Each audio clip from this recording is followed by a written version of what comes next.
Okay. My clock says 6 o'clock, even though it feels like it's 9. Oh, daylight savings. Anyways, welcome to the November 9th, 2023 regular scheduled city council meeting. May I please have a roll call? Councilmember Brooks. Here. Councilmember Clark. Here. Councilmember Peterson. Here.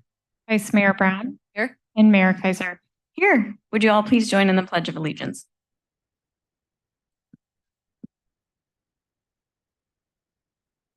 Allegiance to the flag of the United States of America and to the republic for which it stands, one nation, under God, indivisible, with liberty and justice for all.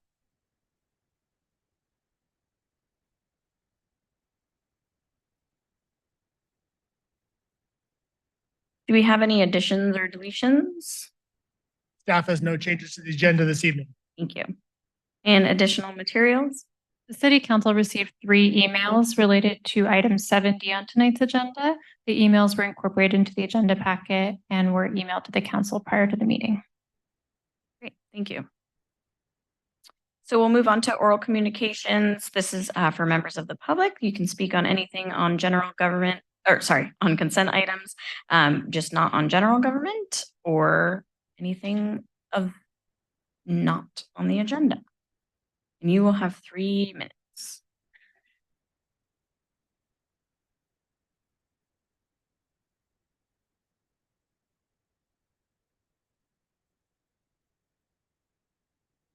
My name is Goran Klepic. I used to work for Zelda Security here one time a while ago. There was a problem back then that I want to address here in the meeting. There were substantial amounts of cocaine being pushed around by cocaine dealers, and I don't know if the authorities knew about it. I still stand by it, what I say tonight. I don't care if it has repercussions, but I know what I saw. Thank you very much for listening. Have a great day. Goodbye. Thank you.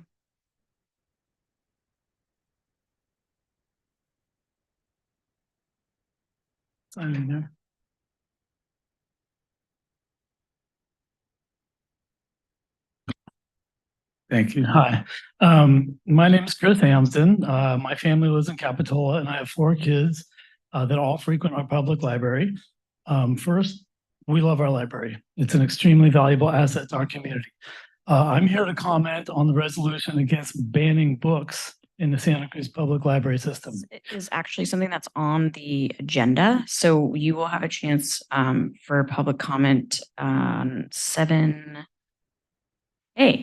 I'm sorry, I saw it on tonight's agenda for item number 7A. Yeah, we're still up at 4 on oral communications, so we will be revisiting that. Oh, so do I speak at that time? Yeah.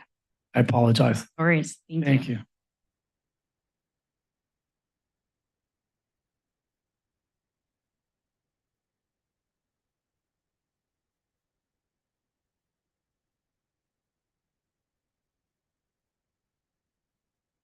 Good evening. I'm Tony Campbell, and I'm speaking to you tonight also on the subject of the library, but very different from banning the books. I'm representing the Friends of the Capitola Library, and I got good news for you.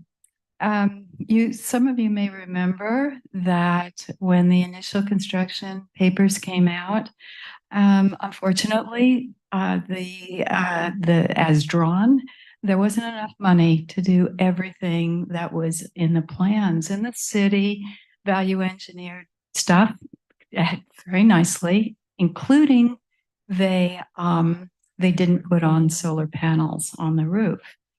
And I'm here to tell you that the Friends of the Capitola Library have now had the money to fund solar panels for the Capitola Library. It makes me really happy. For the last 6.5 years, the Friends of the Capitola Library, a small band of about 2 or 3 dozen people, have been operating a bookstore in the Capitola Mall where we sell books mostly for $1 and $2 a piece. People love the library or the bookstore. We want to know that that we now have quite a bit of money. So this is what we have. Gail Ortiz and I kept aside almost $51,000 from the capital campaign, which the city is holding. And in addition, we have about $350,000 that we've earned in the last 6.5 years, which is a sizable amount of money at $1 and $2 a piece. In August, our group formally voted to spend our money to install the solar panels on the building. Something quite exciting, and I think something Martha Stewart would say. It's a good thing. We had hoped that the city could take on management of the project, but with the water problems, with all the stuff that's going on, that doesn't seem to be possible. And we are really grateful to Jamie to be working with the county, Nicole and Carlos, I hope, to take the project, because we would prefer that the library staff did not do it. They just don't have the bandwidth. But there you go. I hope to see you when those things are installed and we have a good party. And one of the things, just quickly, if you could, that's a little information about our bookstore, which you are very welcome to visit anytime. Thank you very much. Thank you.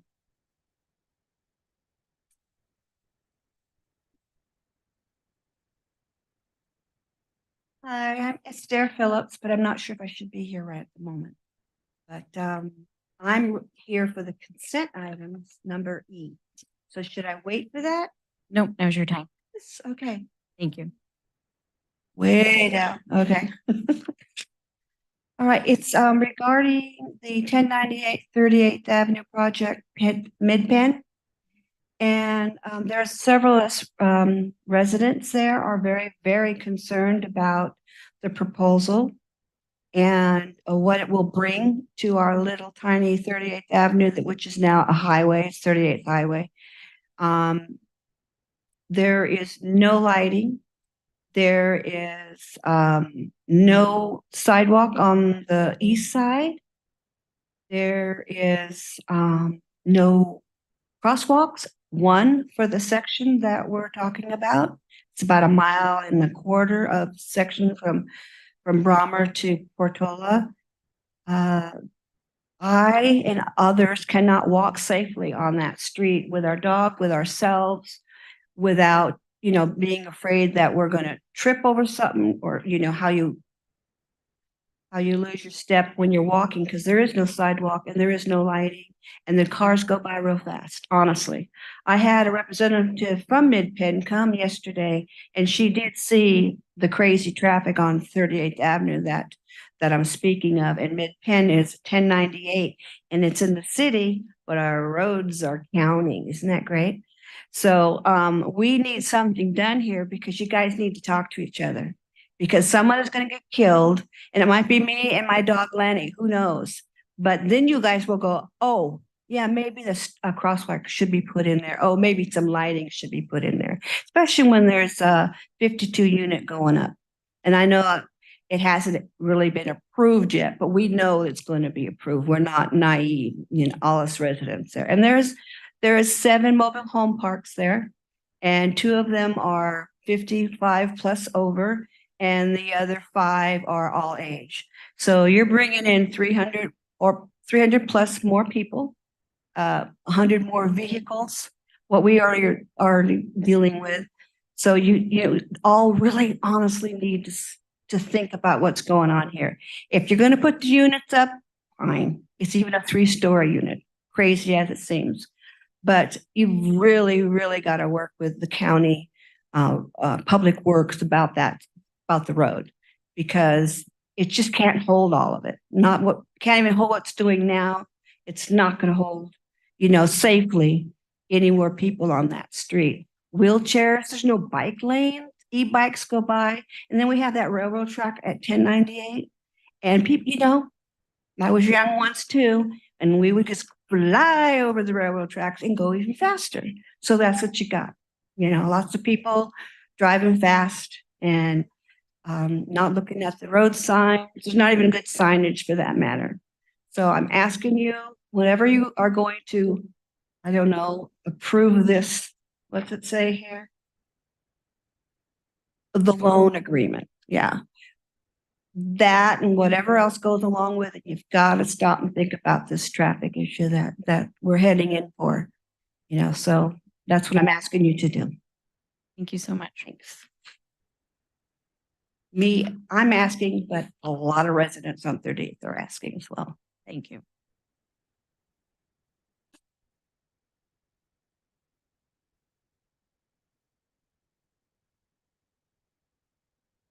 Good evening, council, staff.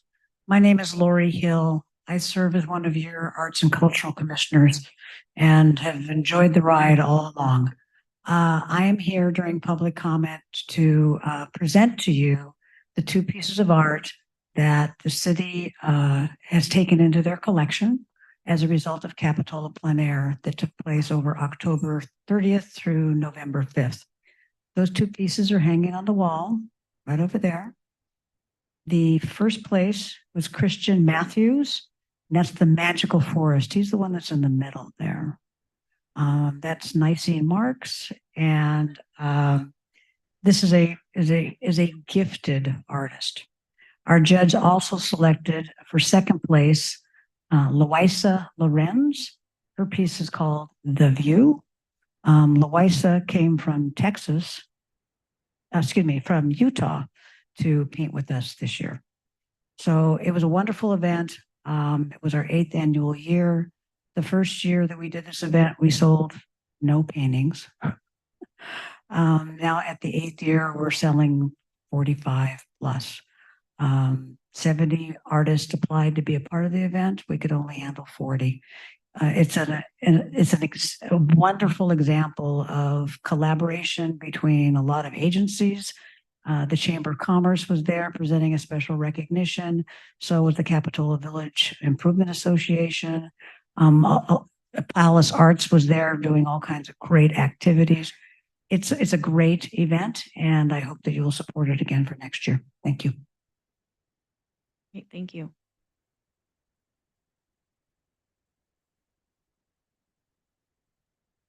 Hello, Mayor, Council. I've made it 5 years without coming to a council meeting. I'm feeling very proud of myself, but here I am. I came to thank you, staff, the Recreation Department, Public Works, the Police Department, for the most Capitola event I've ever witnessed, and that was JoJo's birthday party. Well done. It was everything about Capitola, everything about small town, and it filled our hearts. Thank you. Thank you. Do we have any other public comments? I don't see any. Okay, we can take this to staff. Any staff comments? I'd just like to reiterate the comments by Mr. Termini there and thank my staff for organizing that amazing event this week for JoJo's 80th birthday. It was really one of those things that reminds us all, I think, about why this is such an important and special place. Thank you. And I'll go to council. Any council comments?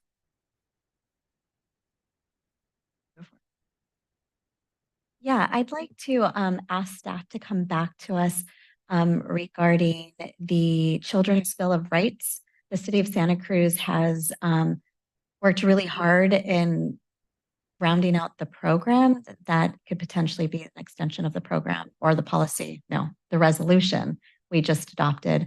And I'd like to see a student ambassador program come to Capitola. So you can bring information back on their program and how we can essentially bring that to Capitola. Thank you. I just want to say that there is some progress happening on even the front of the wharf. I found that out via our city Instagram page. So thank you for that knowledge and those posts. So follow us if you want some more fun Wharf Wednesday information. There is progress. And yes, I realize it is slow, but it is happening. So just keep that in mind. And thank you for your patience. Okay, we will move on to consent.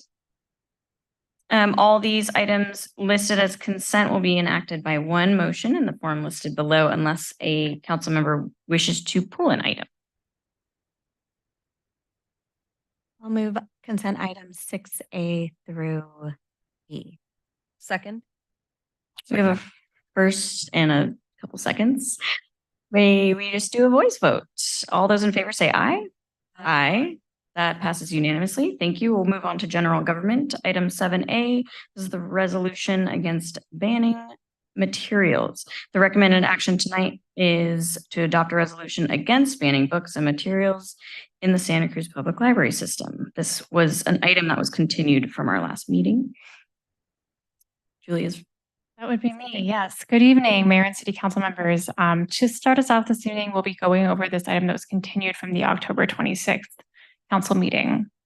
So for background, on October 11th, the City Council received a request from the Library Advisory Commission to adopt a resolution against banned materials in the Santa Cruz Public Library System. As a part of the request included a copy of a draft resolution that was presented. During our October 12th regular City Council meeting, Vice Mayor Brown requested that staff bring forth this item for City Council consideration. On October 26th, during our regular City Council meeting, we received requests from members of the public to pull the item for further discussion. Councilmember Clark pulled the item for discussion following the public comment period. The item was then continued to tonight's City Council meeting. Because this was a staff request or a council requested item, there is not much staff recommendation associated with it. So the recommended action would be to adopt the resolution as was requested by Vice Mayor Brown.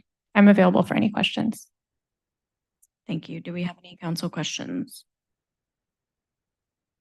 Seeing none, we can go to public comment on this item. You will have 3 minutes. Okay. Hello. I already signed in. So, okay. So my name's Chris Amsden. My family lives in Capitola. I have 4 kids that all frequent our Capitola Public Library. And again, to reiterate, we love our library. It's a very valuable asset to our community. I am here to comment on this resolution against banning books in the public library system. I would iterate that first, I think most of us would agree that banning books is not a good thing. The reason we have our library is to provide books for our community, not ban them. It's important to recognize that our library is available to everybody and that everybody does have access to the materials in our library. With that being said, some of the books that have recently come into this discussion are not age appropriate to be in a public library. Just like we don't allow our children to purchase adult magazines in our liquor stores, we shouldn't be providing these books to children in our public library. I'm sorry if I'm talking too close to this. Again, this is not about banning books. I think this is about books that should be provided that are age appropriate for the people in our library. I have one of these books in question. This book here is called Gender Queer. I came across this because it's a controversial book that is being allowed in other libraries. This book is written as an autobiography, and I'll hold it up and show you this is entirely cartoons, right? This book is intended for children. I'm going to apologize in advance for a brief passage out of this book. I got a new strap-on harness today. I can't wait to put it on you. It will fit my dildo perfectly. You're going to look so hot. I can't wait to have your COCK in my mouth. I'm going to give you the BJ of your life. Then I want you inside me. Okay, that's a children's book. I think most of us would agree the language in this is not what we want our children reading. Yet without some kind of oversight into what books are offered in our public library, this is exactly the kind of content that we're arguing should not be made available to our children. Again, I want to iterate, this is not about banning books. This is simply making sure that the books we provide in our library are age appropriate. If parents want their children to have access to books like this, they're free to get them on Amazon or in a bookstore. We should not use our public library for this. Thank you. Thank you.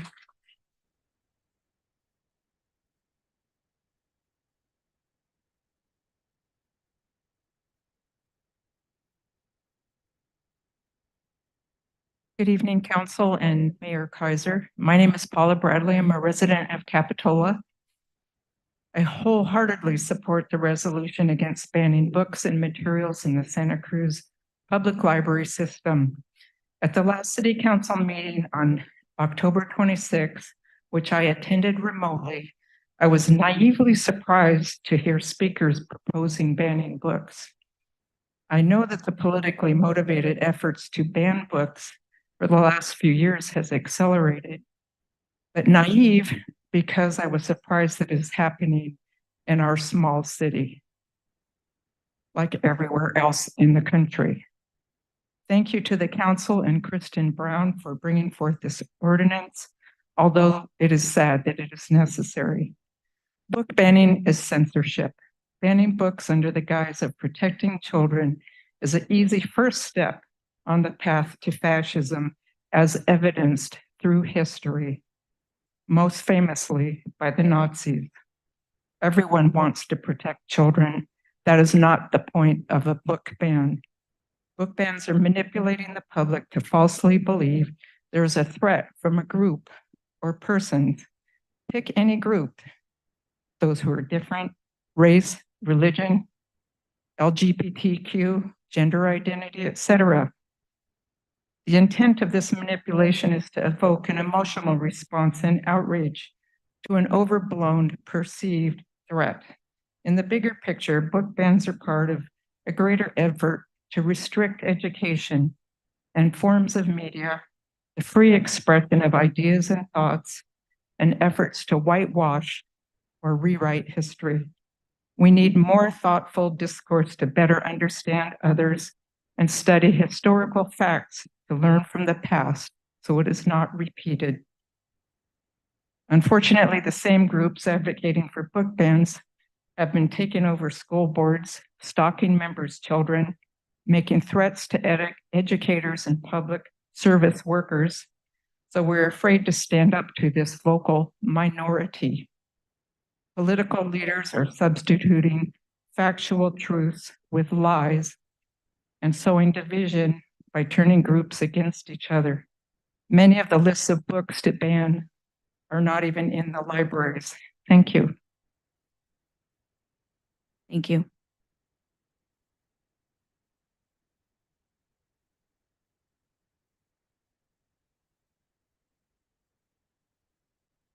Hello, council. My name is Matt Arthur, and I'm actually here to show support for the idea of not banning books. I think banning books, I don't think there's anybody in here that really wants to ban books. So I think that was the messaging with this whole thing, I think it was bad messaging. If you truly want to have a more inclusive and equitable resolution, I would like to suggest the elimination in the resolution of the 5th and 6th whereas. We're all about being inclusive and equitable. So I think eliminating the 5th and 6th will create a resolution I think most of us can stand by. There's something to consider. Thank you.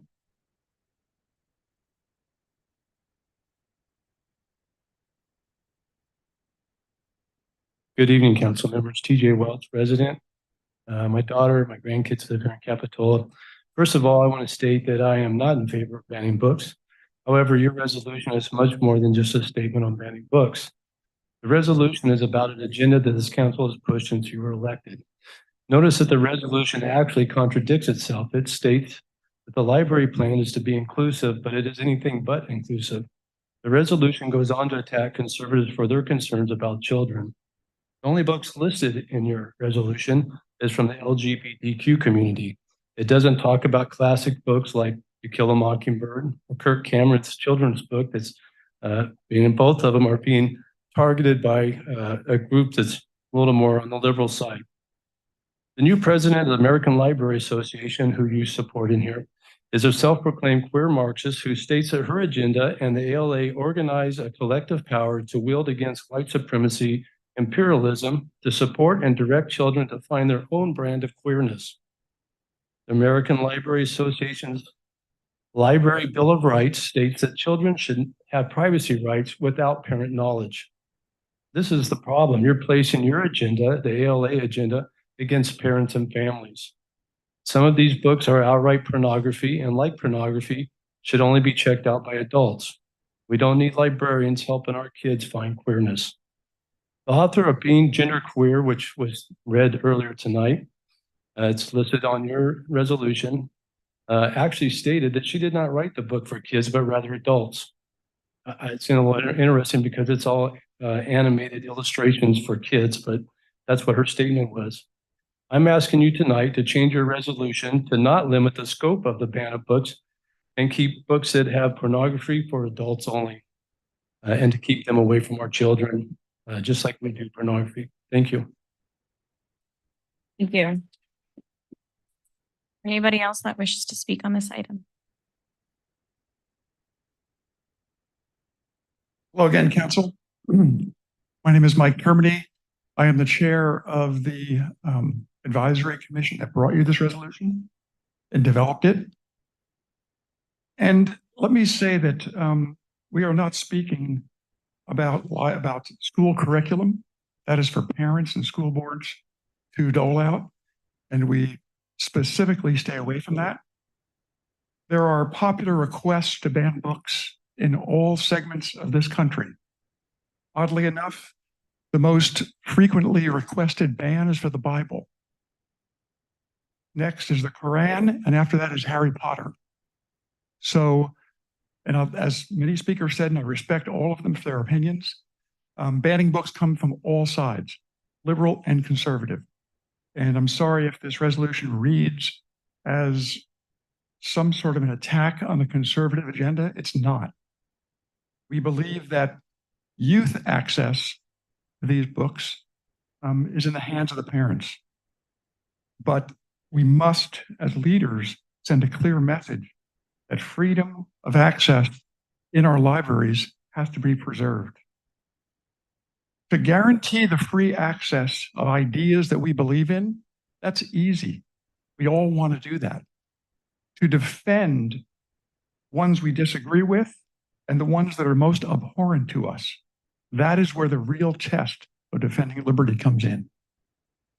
And I'm telling you that we need to keep free access to our library materials.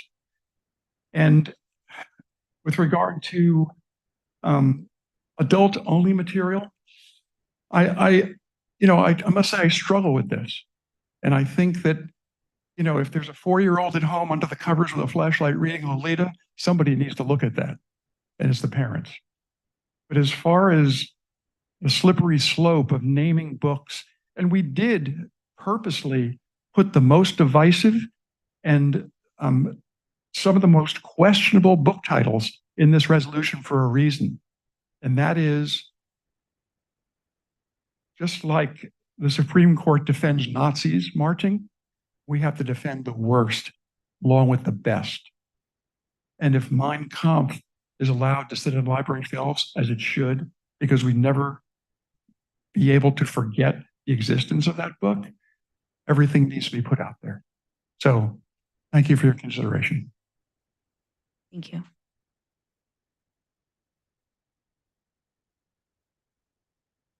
I'm Esther Phillips again. Now, I wasn't going to talk on this because I did not know what was going on, but I'm not quite sure of this gentleman's idea about the books. But to ban books in that type of context this gentleman read, that really is on you. You cannot let a 12-year-old check out that type of book.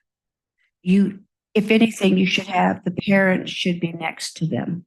It should be something that a parent is part of that process if this child wants that book or any other book in that type of content. I have a 12-year-old grandson, and I would be appalled if he was reading something like that.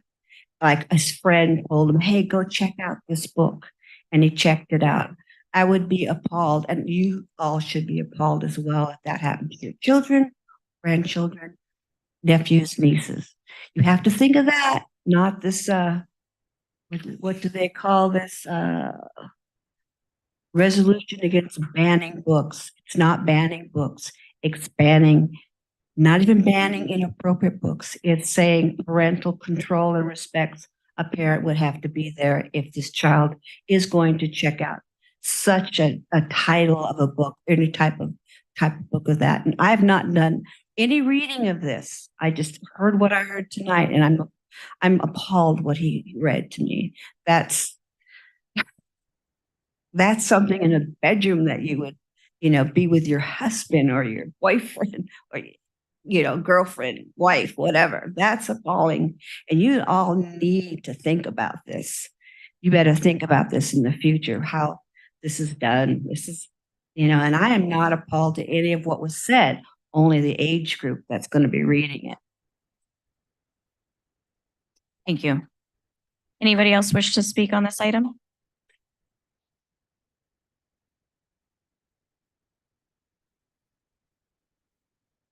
Good evening. My name is Donald Greer. I'm from the community.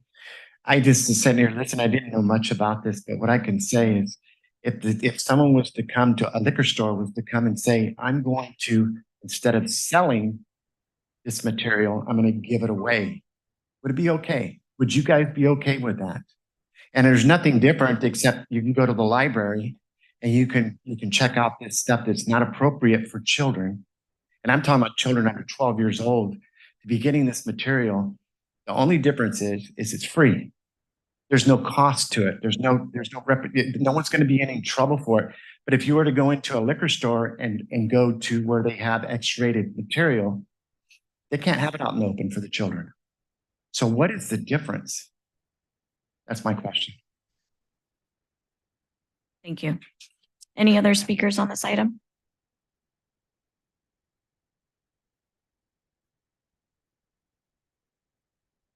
Good evening. My name is David Campbell. I am a pastor here in Capitola. And I first want to say I was up here, several months back. And I want to just repeat the fact that I pray for you guys. And I encourage our congregation to pray for you as well as our leaders in the community. I just want to start with that. But I also want to just add to what's said here as far as book banning. I am not a fan of banning books, and as a conservative and a Christian, we've been victim to that as well. But I also, more applicable than being a pastor in the community, I'm also a grandfather of young kids here in this community, and I am in full support of. I want to say that the innocence of our children has been severely attacked and threatened in this day and age with the internet. It's terrible with the access that kids have to highly sexual content. And so I believe in the places that we still do have some control over that. I don't want to ban any books, but at least have something in place with parental consent that young kids can't go in and just freely access this stuff without some kind of parental consent. So I'm in full support of any kind of measure, something in place to keep that. So thank you very much. God bless you. Thank you. Are there any other members of the public that wish to speak on this item? Maybe.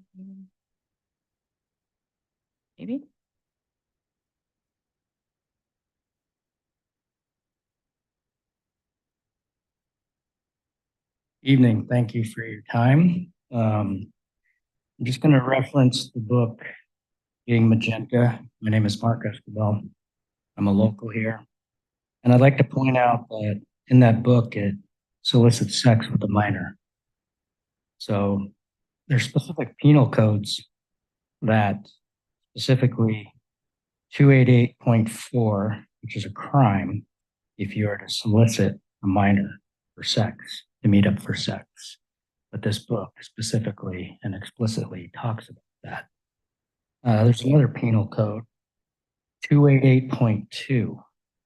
And that basically is obscene material to a minor with the intent of sexual arousal and to have sex with them. So this book that's in our library promotes that. I know we're not about banning books, but we're also not about sexual misconduct with a minor. So if a book is soliciting that, you can actually be arrested if you solicit it online, or if you go out and text And even if two minors are texting between each other to solicit sex, they can be charged under Penal Code 288. Let me give you one more code. For the record, Penal Code 288.2. Same thing, distribution of sexual material. So if you can't do this online, you can't do this in writing, what's the difference between a library and online access? Nothing. The library came first.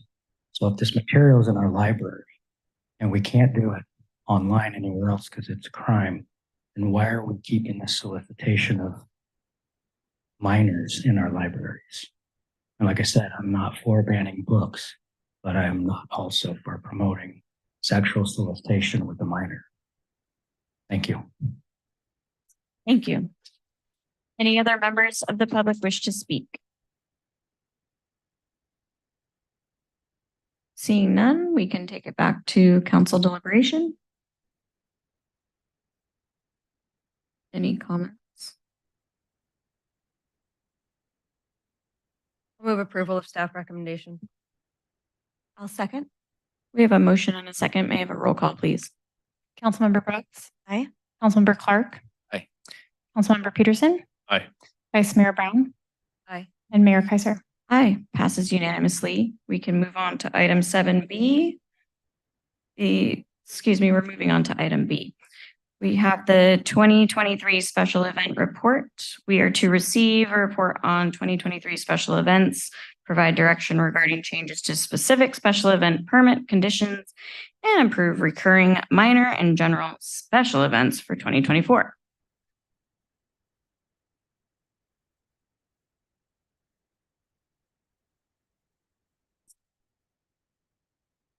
We have our Captain Ryan here to present. Thank you. Won't take it personal. They're all leaving as I take the mic. This is a less fun item here.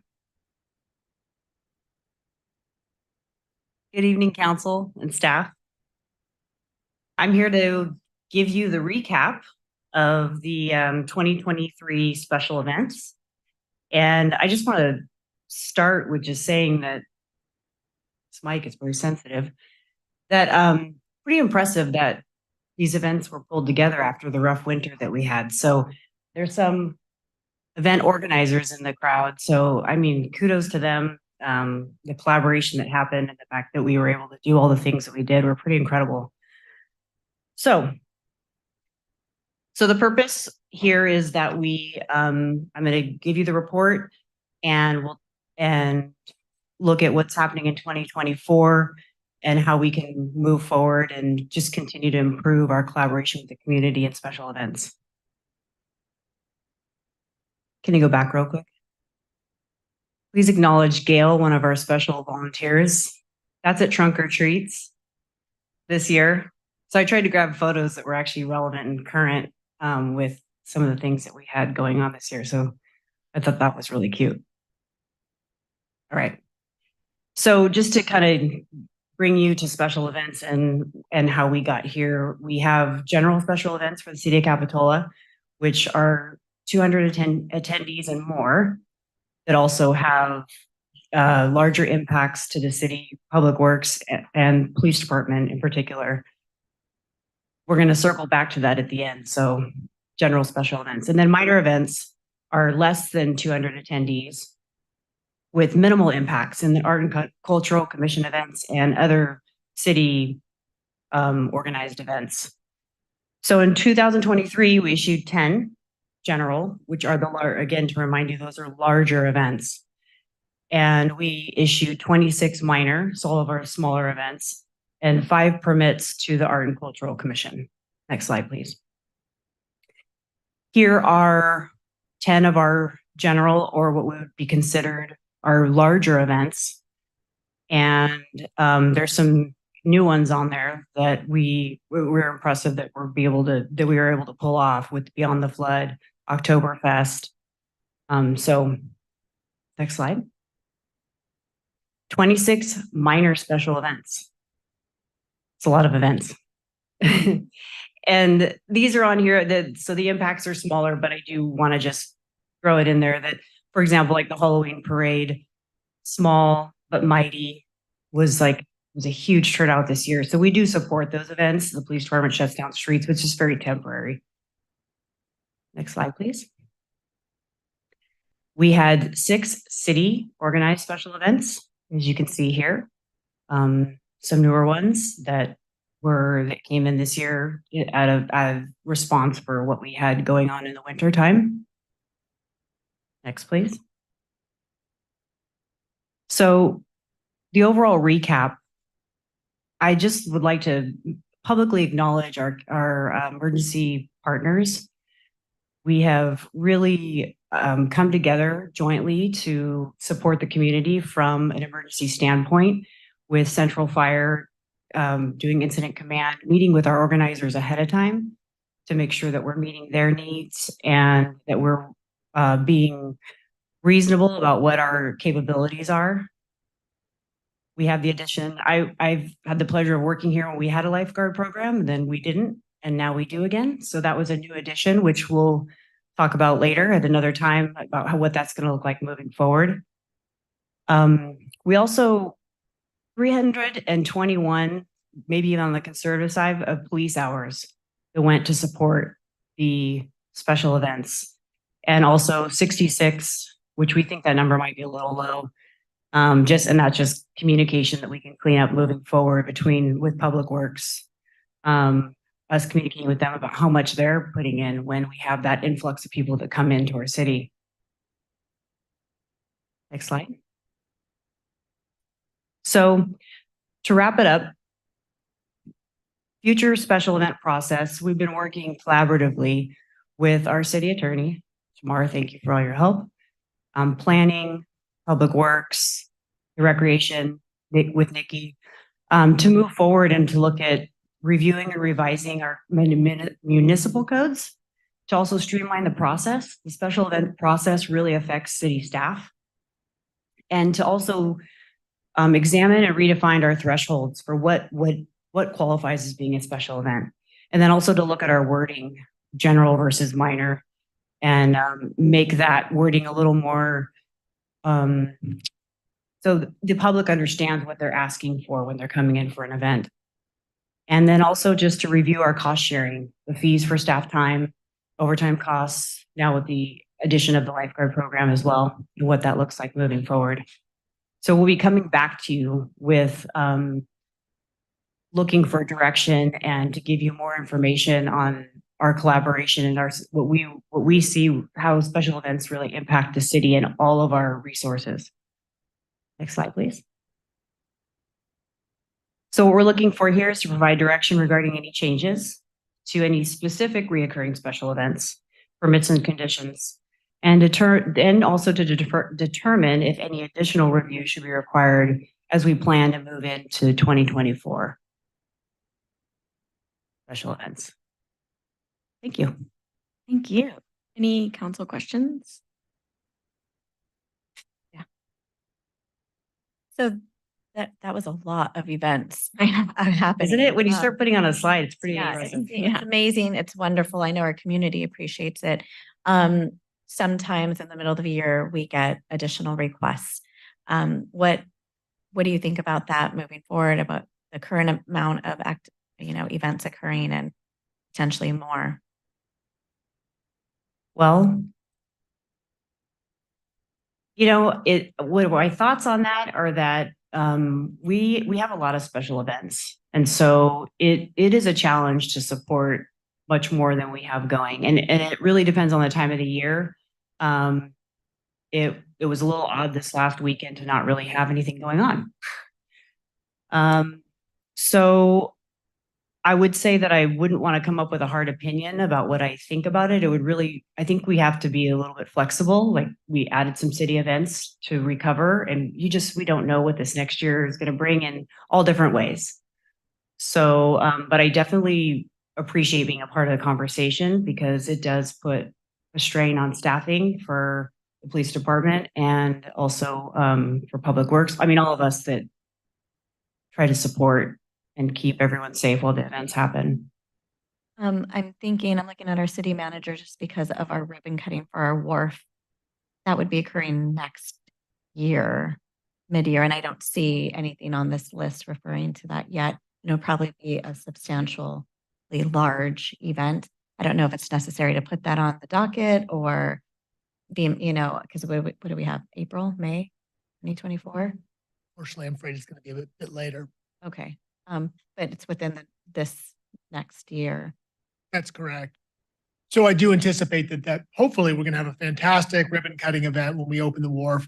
That very likely, if it includes the fireworks, which we hope it would be a new special event permit. So that would come to the city council for approval. We don't really have a mechanism right now, but where you could approve it tonight.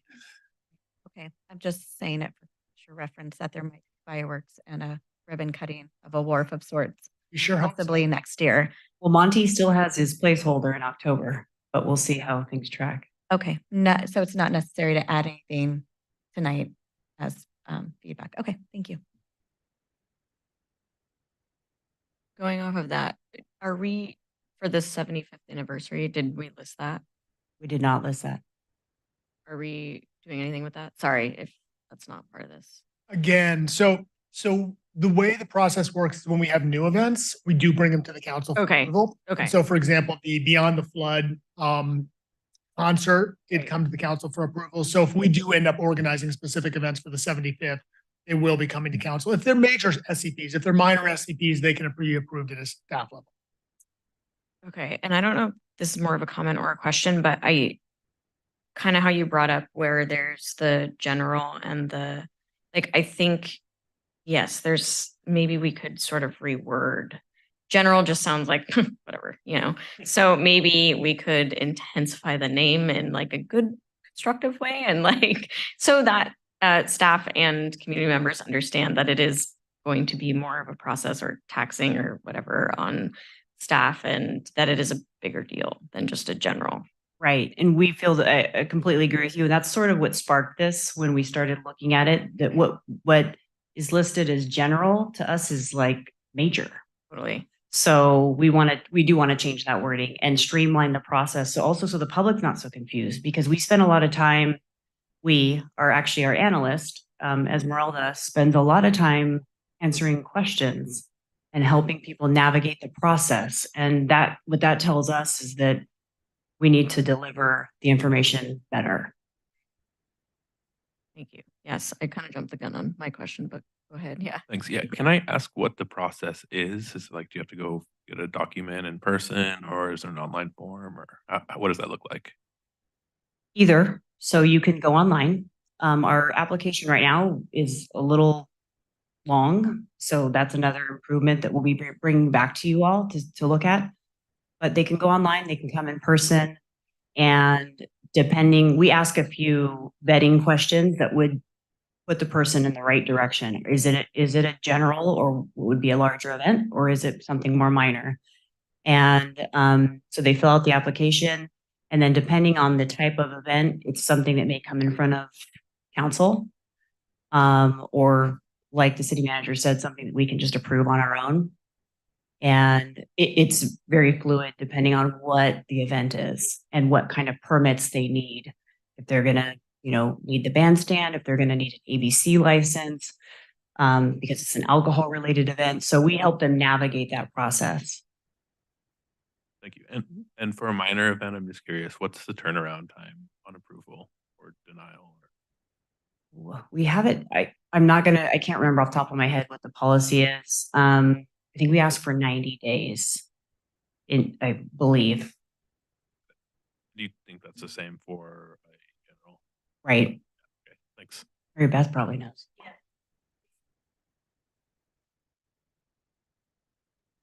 There you go.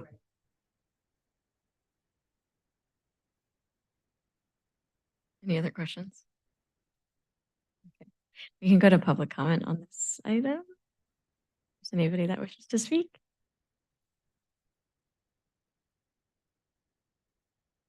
Hi, for those of you who don't know me, I'm Mary Beth Cahalan, and I do 1 or 2 events in this village. First of all, we have to thank the wonderful staff that we have that helps. I also sent an email, and hopefully you'll get to read that. But one of the things I'd like to do is if there is a committee of some sort, I would like to be part of the solution. So I do enough of these events and I have done them for more years than I care to tell you. And we have outgrown the system that Sarah's talking about. And that's basically what she's saying. So one of the things I have been working on just in the last couple of weeks is I had 2 invoices come from Esmeralda, who, by the way, I think walks on water. And we had overtime for the police. And we have found that in our permits that the police overtime is almost half of our fees, if not more than half. And I'm not saying they don't deserve it. The problem is we don't know that's what the fee is going to be when we get our bill. So we know how much it is to rent the stage. We know how it's $18 for a parking space. We know it's $70 or whatever for, sound encroachment. We have specifics, but we don't have any guesstimate of what the overtime is for the police, which we need. And, what is it they're actually doing? So we know. And so it becomes a surprise bill kind of when we get it in the end. And a lot of the events that I do and the rest of the village does, we survive on sponsorships. So if we do not know what type of sponsorships to go for and how much money we're going to need to host this event, then we are now at a deficit. And then that doesn't leave us anything to start the event the following year.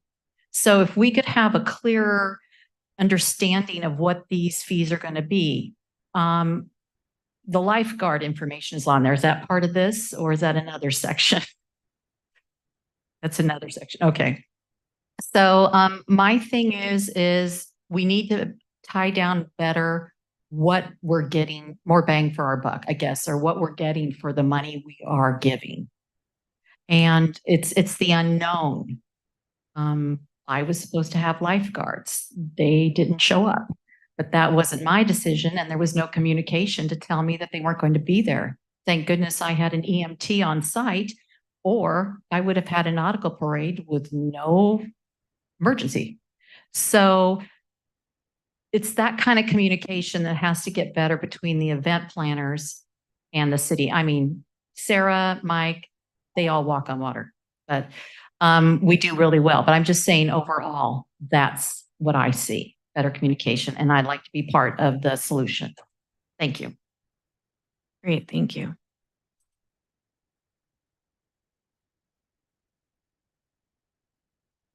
Council, I'm here now speaking as Lori Hill. And I was one of many that brought you the Begonia Festival. And I worked under the very beginnings of this special event permit process, and it has evolved. And tonight's report was a great report from the staff perspective. I am hoping, because I think the recommendations of this item are very fuzzy, and I'm hoping that where this is going to go is to create a little bit more of a collaborative process in the discussion of looking at that special event process. Because all the points that Mary Beth made previously are correct. And I think some of that can be ironed out in the process. There were a few discrepancies in the staff report, particularly when I looked at the beach festival's invoice for police fees, and then I looked at what was in the report, and the numbers didn't match. And it was kind of interesting looking at the difference in the amount of police fees for the various events. I trust staff makes the best decisions for these events, but they shouldn't be surprises to the event coordinators, particularly when many of the events that are put on in this community are put on with the deep heart of a sense of community. And it's hard to keep bringing us all back, to keep doing this when the pushback feels more like it's not necessarily wanted from the community. And there was a time when the Begonia Festival was considered very favorable to the community, to the point that when I had to go to the city manager and tell him that We had to kill it.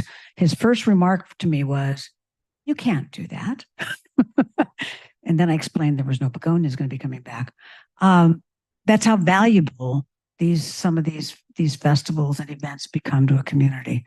So please keep your heart open.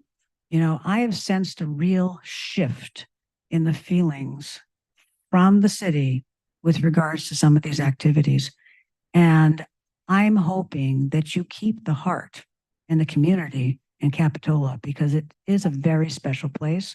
And it was mentioned earlier with JoJo's event, that is exactly why we keep coming back. So please make it a favorable situation and let us be collaborators. Thank you. Any other speakers on this item? I'm not seeing any. I can take it back to council. Yeah, I have a question for staff. As we look forward and move forward, can we work on the prediction of how much these are going to cost? Provide that to the people that are putting on these events to make them a little easier, so they're not surprised at the end of, they get billed for other things. And we all know that having public safety is the #1 thing to have. But it is probably hard when they're getting surprised with, bills that are, and overtime is one of those things that's always growing. So maybe we should make sure we're letting everybody know. Agreed. One of the goals moving forward is to send out, we're working on a timeline to send out a packet to all of our known event organizers so that they can see what the breakdown cost is. And as you know, sometimes unpredictable things happen and we have to hold staff over, but definitely being transparent and open about what that cost is on the front end. I agree 100%. There shouldn't be surprises.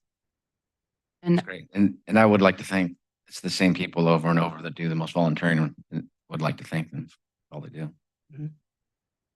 I just wanted to briefly add that that's one of the things that we're working on in revamping the special events permit process, is sort of clarifying what's required of applicants and then what the city expects of applicants. So I'm actually glad to hear this input. It's very helpful in drafting the new kind of permit process. So we're working on it. I think I actually just have a couple questions and a comment. So do we have a timeline? You probably said it, on when this updated application process will be ready for, since we have all of these for next year. Do we have a timeline? Right. What did we set? We set that. Go ahead.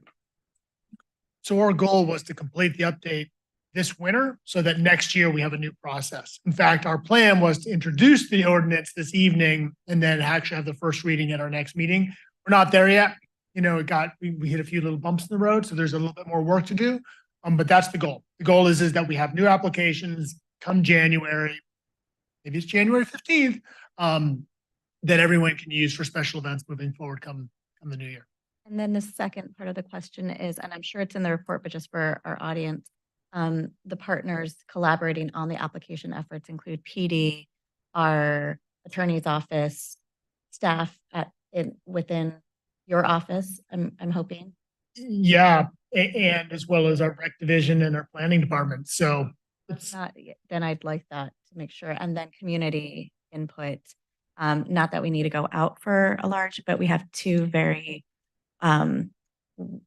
dedicated community members here who could offer a lot of insight. So I don't know that it needs to be a robust process, but I think asking those questions to those who often apply could be really helpful. I think you're just looking for inputs, right, at this point, to receive and approve the reoccurring minor and general special events. So approve the recurring list with the caveat that more could come. I mean, that's kind of a weird. Yeah, I think the recommendation is actually a little bit more clear on the slide. Okay, read it off. Although I will note that, we're kind of in an in-between stage right now. We are going to have a new ordinance for next year, and this is following up on our old process this last year.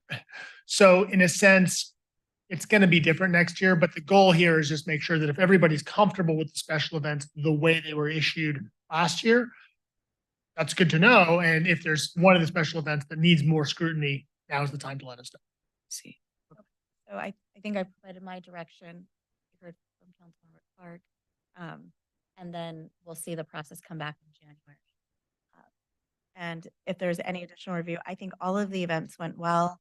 I heard feedback from the police department about the parade needing a little bit more support. That's just because it's so lovely and big.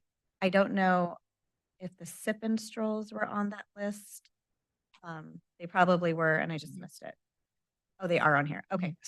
Then that's my direction. Thank you. I was going to say, maybe this is a good time to share that there's a sip and stroll on. Plug. So is that okay? Yes. So I just wasn't 100% clear if you're going to be providing the sort of the key for event planners to be able to estimate the price in police overtime for themselves, or if the city staff is going to provide that estimate. I would prefer the latter, so demystify the process as much as possible. Well, both really, because I don't know how complicated that formula is, and I just want it to be clear to people, reasonable estimate of the cost upfront. Yes. So Thank you. questions in there. So that is the plan. So we work with the finance director that gives us a breakdown of what does a police officer cost, what does a public works person cost, and then we provide that number multiplied by how many hours, right? So, and then that collaboration comes with the talking to the event planner. How long is the event? How can we support the event? What does that look like? And like Mary Beth mentioned, so what are you getting? And then us deploying that message back to the people that are assigned to that event so that their mission is really clear, what they're there for and how they're supporting the event. Awesome. That sounds great. Thank you. Yeah, I think I just wanted to echo that after hearing, just so that there's a clear line of like who's involved on that day and maybe what their shift is or whatnot, just so that there's less gray area and more of like a collaboration, I think would just be helpful on both sides. Anything else? Okay. I think we got it. Yeah. Thank you. Thank you. Okay. So we'll go to 7C. This is our Capitola Lifeguard season overview. We will receive a report on the Capitola Lifeguard Service season statistics and approve the proposed operations schedule for future summer and fall sessions. Welcome, Brennan. No one's spoke from this mic yet today. Okay. Oh, sorry. I went to the podium first. Right. Evening, Mayor, council members. Brennan Howard and I are here tonight to provide you a report on our recent past season for our lifeguard service, as well as to get council feedback on our operations schedule moving forward. So a little bit of a dual presentation. So just to start us off, I'm gonna turn myself off and just kind of quickly reiterate everything that was just said a second ago. Where, as you just learned from Captain Ryan, that staff from many departments within the city have been working to review the code and policies regarding special events, and that by the end of the year, staff intends to bring back to council revised municipal code that will hopefully also streamline the approval process, redefine thresholds for special events, and then ultimately review cost sharing for staff time. Now, to focus next slide, please, on specifically why we're here. So Capitola Lifeguard Service completed its first season this October. As you may remember, the city had previously contracted with the city of Santa Cruz since 2012. And that this we're very proud to have this summer season been our own lifeguard service. Much like how we had operated in the past under contract, that season was from Memorial Day weekend to Labor Day weekend and operated 7 days a week. However, additionally, in response to kind of what we had observed on our beach for the fall seasons, we continue to provide service on the weekends until October 15th in order to address or to be present for the weekend visitors that are here, as well as the events, which, as you all are aware, all is capital event season. So next slide, please. All right, now, so through this process of developing our own lifeguard service, staff has been working with the United States Life Saving Association in order to become our own certified open water lifeguard agency. And breaking news as of this weekend is that we have been approved as a USLA certified lifeguard agency. This, thank you for that. So this is a 3-year certification, where our certification will be revisited next in November of 2026. So hold on, Julia. So this, as part of our responsibility to the USLA, we need to report to them regular statistics that occur within our season. This information becomes part of a national data collection that informs on lifeguard operations in general. And so I'm going to turn it over to Brennan Howard here in a little bit, who's going to talk about kind of the overall role of a lifeguard service, how those statistics kind of play out, and then ultimately what we were able to learn from having actual data that occurred on our beach. So I'll turn it over to Ben. Good evening, Mayor, council members. So first, we're going to start out fairly simple, just regarding what our operation does. So our two main things we do is community outreach and emergency response. These are based out of our 2 towers, as you can see, Tower 1 and Tower 2. Tower 1 being closer to Esplanade Park, Tower 2 being closer to the wharf. We try to divide the beach in half, but as you can see, middle is not so easy. From there, the zone of coverage for Tower 1 goes all the way almost down to New Brighton and about halfway up to the wharf. And the zone of coverage for the water for Tower 2 goes almost all the way up past Hooper's as far as I can see. And then, as you can see, there's also a clear cross where they're covering each other's water and helping each other out. With that, our community outreach comes down to a couple of things. To educate, to guide, and represent the city of Capitola. Not everyone that comes here gets to meet the city attorney or meet a council member, but I can almost guarantee you that anyone that comes to our beach is going to be able to meet a lifeguard. With that, we get to be concierge, we get to answer a lot of questions. So, and hopefully we can guide them before we have to do the second half, which is emergency response, which comes down to anticipation, prevention, and response.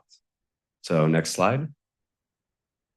So for our anticipation, it comes down to some couple simple things. We're going to talk about activities associated with drowning and high-risk populations. So for high risk, we got youth, males, race, ethnicity, and epilepsy. For males, it's like 1 in 4 for youth. I think you're more likely to have a child drown than to, or I think the next closest thing is birth defects, and then it's drowning. So very high risk. Next slide. And then activities associated with drowning. We have swimming, boating, diving, and alcohol consumption. So alcohol consumption specifically, as I believe it's 70% of people that I've found who have drowned had alcohol in the system, whether they're youth, whether they're adults, whether they're male, whether they're female, they've had alcohol in the system. Next slide. And that comes us into our next thing that we do, which is preventive action. How can we stop these things from happening before? That comes down to public safety contacts and enforcement. So for our preventive action, our goal is to combat those who may not know they're in danger to a safer alternative with that immediate action, with that immediate conversation. Next slide. So public safety contact, like I said, is to educate beachgoers. That's all that we are. We're just educators, right? It can educate them on beach and water hazards, unsafe activities, water conditions, or any other general information. Next slide. And enforcement. So although I'm wearing a badge, enforcement is not my job. My job is to educate. So all of our enforcement comes in the form of education, right? And our role in enforcement, especially with partnership with PD, is to inform the public on city municipal codes that are either finable offenses or arrestable offenses.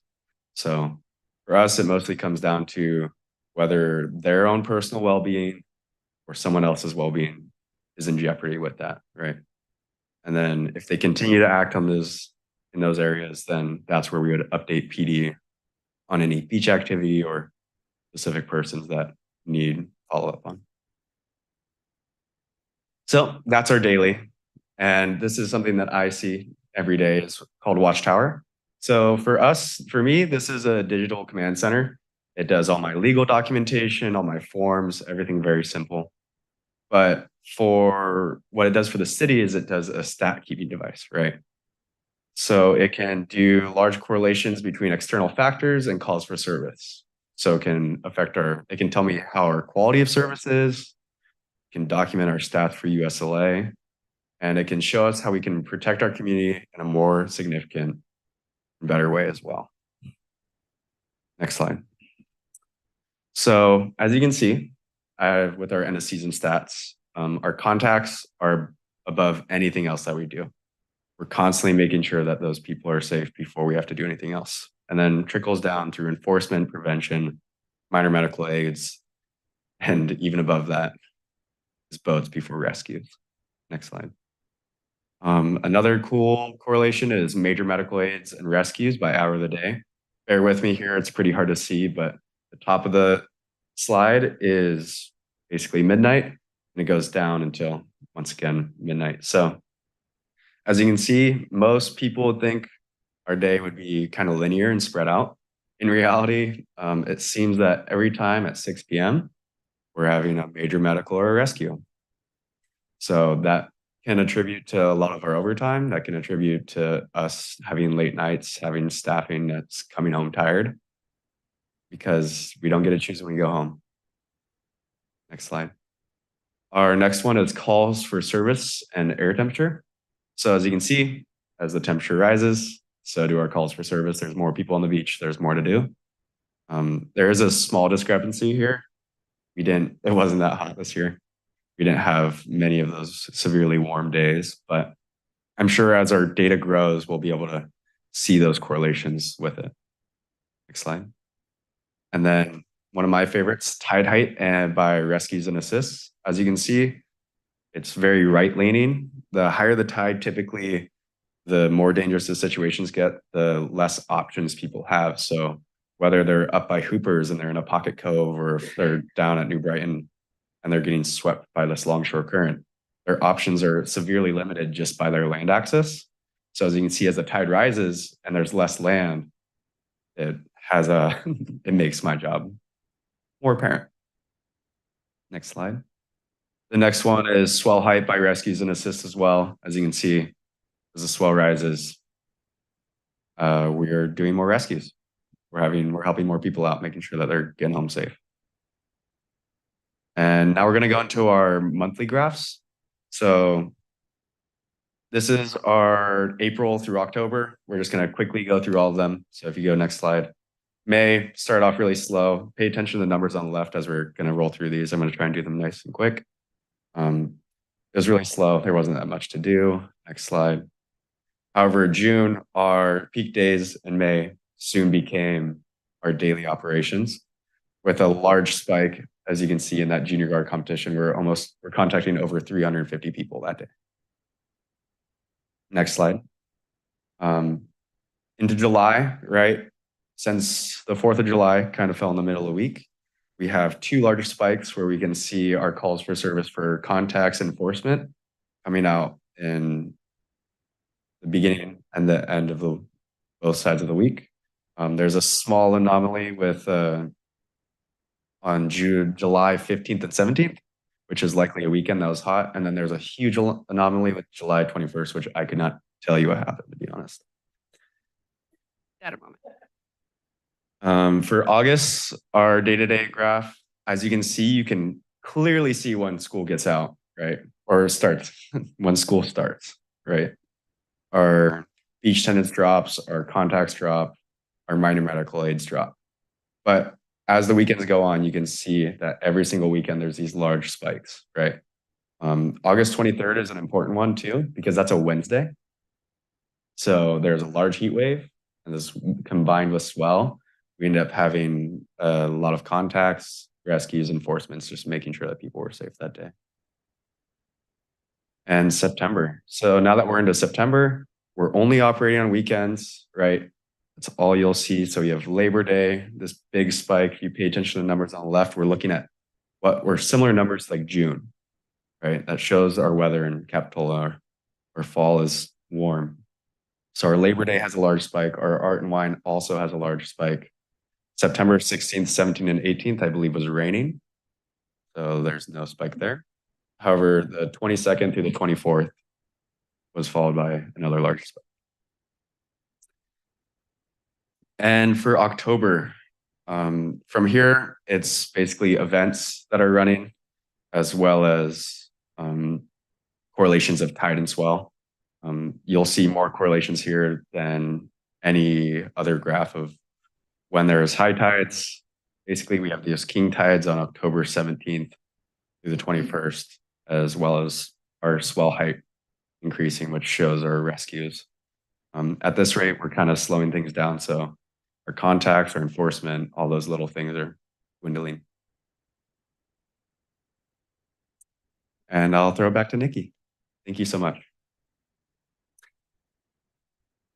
So as hopefully you were able to glean from looking at some of those data points, is that we had a really great learning opportunity as to what the activity is like on our beach, what it looks like during that mid-August section when school starts again, and how the activity on the beach kind of shifts and changes, and then what our weekends look like throughout the fall, throughout our event season. A lot of this information is really informing us on where we need to think about the special event permit policy and the questions regarding billing for staff. As you learned from Captain Ryan's previous presentation, we currently bill for staff time for special events, and using the information that we were able to get from this data, as well as the overall operation of having a lifeguard service, it became clear that lifeguard services should be included in the event planning and be considered during the billing process, particularly when an event will create a very dense crowd. Usually those kind of events also are likely to include alcohol, as well as any events that might have a water element. The size of that event is not necessarily the important factor. It's really more about having a specialized lifeguard or a lifeguard specialized for that particular water activity. Next slide, please.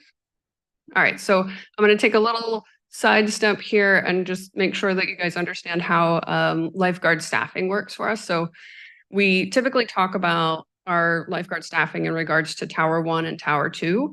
But really what that breaks down into is that on duty, there is a lifeguard lieutenant or supervisor, and there are a total of 4 lifeguards that would be working during that shift. There are two, and those lifeguards are typically assigned 2 per tower. This is the staffing that we have for the major peak season during the summer. And we also can think about that through like how dense, how busy we expect the beach to be. Now, there are circumstances on our beach where we need to think about the minimum staffing. Obviously, it's a situation where we want to be able to have public safety, but the crowds and the conditions are not of a high risk situation. We also have situations on our beach where our resources are missing. So we have a very limited resources for a lifeguard service, and we have our towers. We have our ends in May, sometimes in situations where the creek isn't able to be closed early enough and we don't have the towers out there just yet because of like high rains, or we might need to pull the towers early in October. And so in that situation, we're really thinking about having that minimum lifeguard staffing, which is still that 1 lieutenant and 2 lifeguards. Now, in regards to events, dense crowds increase the risk and demand more attention from lifeguards that are on tower. And so in that circumstance, when we are maintaining that minimum staffing, but it increases, that dense crowd increases, something like an event or something like a weather event that might draw people, it really becomes necessary that Tower 2 is in operation. And then also, just as a little point of education, there are circumstances where we might call in additional lifeguards, ones that are not currently on tower, in order to support a situation. A lot of times this is like an emergency that requires additional staffing, but it could also be that like conditions have changed and the staffing is necessary in that case. Next slide, please. All right, so in regards to events and thinking about billing, if we talk about Tower 1 and keeping in mind that there's that minimum staffing level of one lieutenant or supervisor and 2 lifeguards, that public safety direct cost is $557 for an 8-hour day. If we were to look at having Tower 2 operational in addition to Tower 1, it is a $352 increase. For events, there would be an additional 30% overhead that would be on top of that as part of the billing. And then in the circumstance that we would need to have additional lifeguards come and support an event, so in a circumstance where there was already a dense crowd and then a weather condition, this kind of changed the dynamic of the beach, then additional lifeguards would be billed out at $22 an hour per person with that 30% overhead. And I will note for council that these rates are based on the current hourly rate. And so as time goes on, all these rates gradually increase due to CPI wage adjustments. So you can kind of think of the operation of Tower 1 and Tower 2 as a direct cost for public safety at $910 for the 8-hour day. Next slide, please. All right, so as we kind of get into the recommended action, we're breaking this information into 2 parts. We're going to talk about our summer season, and then I'm going to talk about the fall season.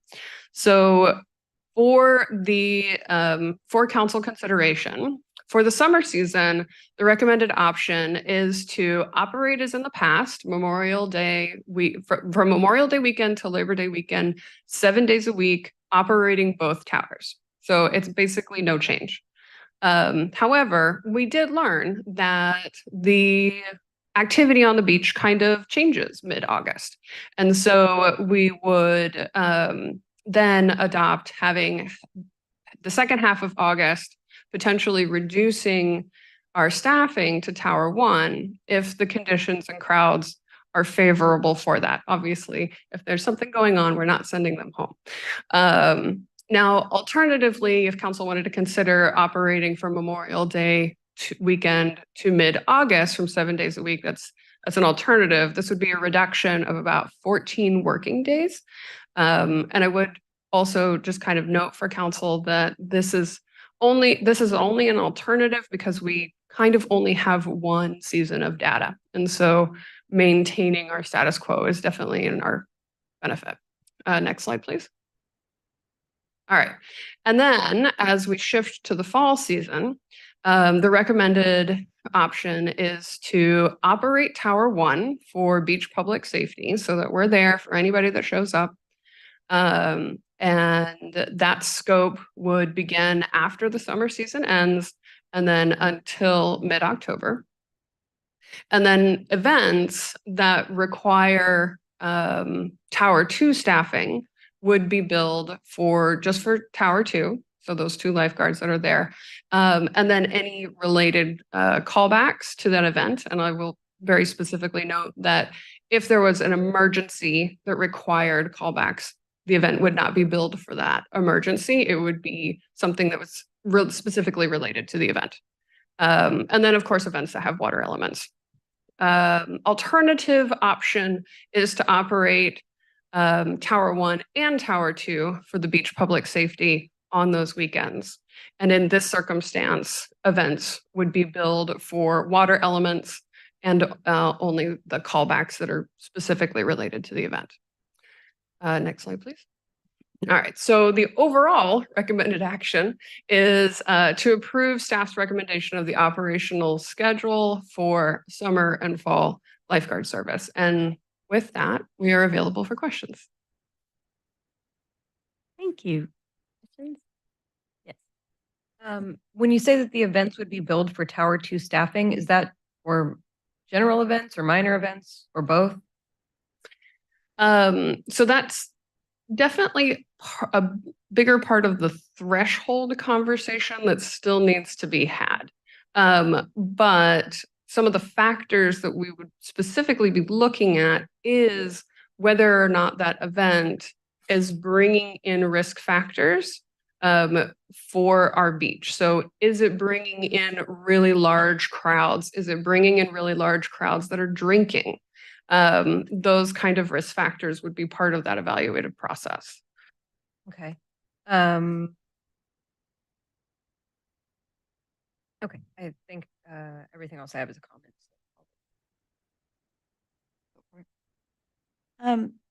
And maybe this is a question, but I think it's going to be more worthwhile for the agenda that's passed because I don't see up here, which would have been helpful, is how many of our events are outside of the range of your staff recommendation today. I think it's going to be important when analyzing the updated process for us because I don't know how many, maybe I would say I wanted through end of October instead of mid-October or something like that.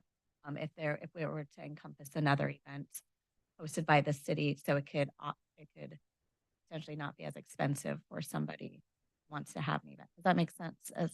So I don't know that information was provided here or in the other item, but so I guess let me rephrase that question. Are there any events outside of your recommendation that the city hosts out of our large, what was it called? Our event schedule that Sarah presented earlier? Yeah, so are you going? So if I understand your question, are you asking if from Memorial Day weekend to mid-October, the full range of what we're talking about here, are there any events that are outside of that would not be addressed? Right. So, because I think your end date, now there's my mic. It came back on. That I think your recommendation was mid-October. Is that what can you bring up the? Yes.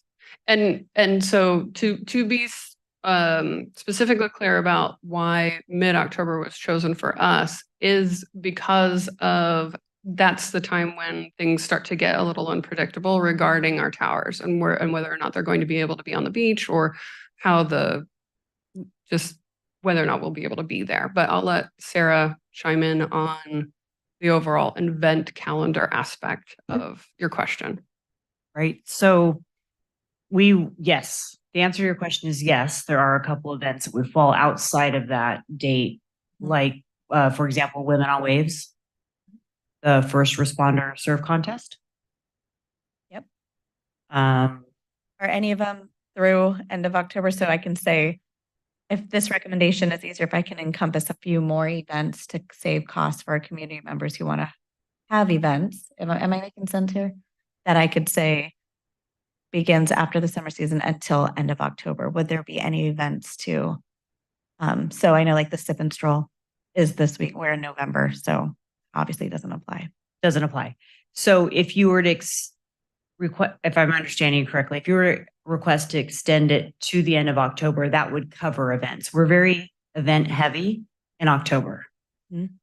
So do we need to extend that? There's my question. Well, I think in particular, the events that Captain Ryan just listed, they are events that do have water elements, and we would still consider them in that water element aspect and provide the services to the event. What this is specifically talking about is that during that time that we would provide services to the water element, our public service aspect would not be operating. Right. Right. So we may not even have towers available due to whatever the conditions are. So we would still work with the event planner, but the public service piece of having lifeguards on the beach for beachgoers who have nothing to do with the event, that would not be present. Right. And so I guess it's more going to be a comment later, but I'd like to see a tower up still for like the Capitola parade when we see 200 kids hit the beach. Is that something that we can do tonight by extending it from until mid-October to the end of October? Would that be something I could ask for? Challenge with setting our regular schedule up through the end of October is probably a third of the times the towers need to be off the beach by then. Then why are you asking us tonight? I'm just curious what the question is. So the primary question that I think we're trying to get to, so this was an interesting experience for us this fall because, the way the police department operates for special events is they have their regular staffing and they take a look at the regular staffing. And when there's an event that requires more than the regular staffing, that's what we charge the special event organizers. And so the issue we bumped into this fall was we said, okay, special events happening on the beach. What's our regular service level this week? And none of us knew because we didn't have a regular service level. So the purpose here is in some ways is to try to set what our regular service, what is the service we should be providing on our beaches? And then we can kind of use that to figure out, okay, that's on the city, that's the regular service, and then what goes to the event organizers. Now, at the end of the day, it will be a policy call for the council to answer is about, do we want to bill for these services to the special event organizers? We don't have to do that. There are some cities that could say, look, well, I guess I should defer. There may be some legal implications there, but we could say, let's have a different rate or other things. So there are other ways to get at maybe what you're getting after is trying to reduce costs for special event organizers potentially. But what we're trying to do right now is kind of just come up with like, this is our baseline service. And so we know what that baseline service is. It gets a little bit harder for us to commit to a baseline level of service through, say, Halloween, just because of sort of the way the weather kind of rolls in that time of year usually. So my question then is I didn't see any reference to too much from your presentation on weather. I know it was really warm all the way up until Halloween for the last, well, I have a 9-year-old. So for the past 9 years, Halloween has been pretty darn warm. So how did you look at weather at all when you were coming up with these? I know this last year, this is our first year looking at it, this kind of, but was that taken into account instead of doing mid-October to the end of October? And I'm only using that as an example because I just you're asking us a policy question of how long should we have this for, Yeah. So yeah, weather was a large part of the consideration. And the public service piece of what is before you is why it's even being considered, because it's very clear that we do have a regular flow of individuals that are coming to our beaches because the weather is still nice. They're just coming here on the weekends as opposed to have been coming during their summer vacation. And so that regardless of what's happening for events during that September and October season, this is proposing that we are providing that public service by staffing Tower 1 through mid-October. And then what City Manager Jamie Goldstein was saying is that the conditions on the beach become variable, and we can't always be assured that the towers will be present. But I mean, we had lifeguards out after that October 15th date just a few weeks ago because the conditions were necessary for us to have staffing out there. So just because we're setting these parameters doesn't mean that our staff isn't going to go when necessary. Yeah, I'd like to add to that, our request a little more. It is important that we probably have staffing through October because October is one of our nicest months out of the whole year. Even if we don't have a tower due to the waves and the eroding beach, but if we had service through the end of October, I think it would be important. And then add when there's extras, and then to go from there. But So maybe what I'm hearing the council suggest is that we extend the regular season through the end of October. And we probably just need a caveat in there that, you know, it may not be feasible to have the towers up through the end of October, but our plan is to have the regular service through the end of October. Is that what I'm hearing? That was my recommendation, is that we extend it to the end of October. We've had pretty great weather. We know that there's a lot of people here, regardless of what events are occurring. We just know that there's a need in the community to have you all on the beach for a little bit longer. We're lucky enough to have good weather through October. I think the caveat's great. And I think it's important that we say that today. So then when you go back to the updating of the process, it's clear that we have towers on the beach from this month to the end of October. And it's really clear because mid-October can mean anything, you know? Can I say that I feel like, are we getting hung up on the whole tower situation? Like, if for some reason the towers do need to be removed for whatever reason, but we do still have presence of our lifeguards, I mean, that is that part of this? Is that okay? Or is that too like gray area? I don't know. No, I that is correct. Yeah. That if conditions required us to pull the towers, because we never know, conditions could require us to pull the towers at the end of September. Right. But that we can plan to staff every weekend through October, even if we are sorely limited on resources. And then is there ever the case where you guys like call people off if there's like not, if maybe only the supervisors needed, or that if we would reduce staffing if it wasn't necessary? Just if the event isn't going to be heavily attended or the weather permitting? Yeah, I can elaborate that a little bit. Yeah. If weather permitting, we will reduce our staffing level, but we'll, like what Nikki was saying earlier, we'll keep people on callback. So they're off for the day, but they're expected to stay close, make sure that their phone's on basically. So we can, if we need them. They paid for that? Not necessarily. It's kind of like how paid call service works. So it'd be like you're off for the day. You don't have necessarily accountability to come back immediately, but we have a list of people that are on call for that day. Okay. Thank you. And so my last question is about the overhead. Is 30% standard for all of our programs, or is it just 30% overhead for the lifeguard program? Is that our fees and all of that sort of stuff? Oh, we got to pull in the, it's been a while. It's been a while. All right. Good evening, Mayor and Council. Yeah, 30% is the standard overhead rate for all of the fees that we charge in recreation. I think that's pretty much what we're using in PD right now. If you recall, we're also doing a fee study right now, so that may change. Okay. As a result of that.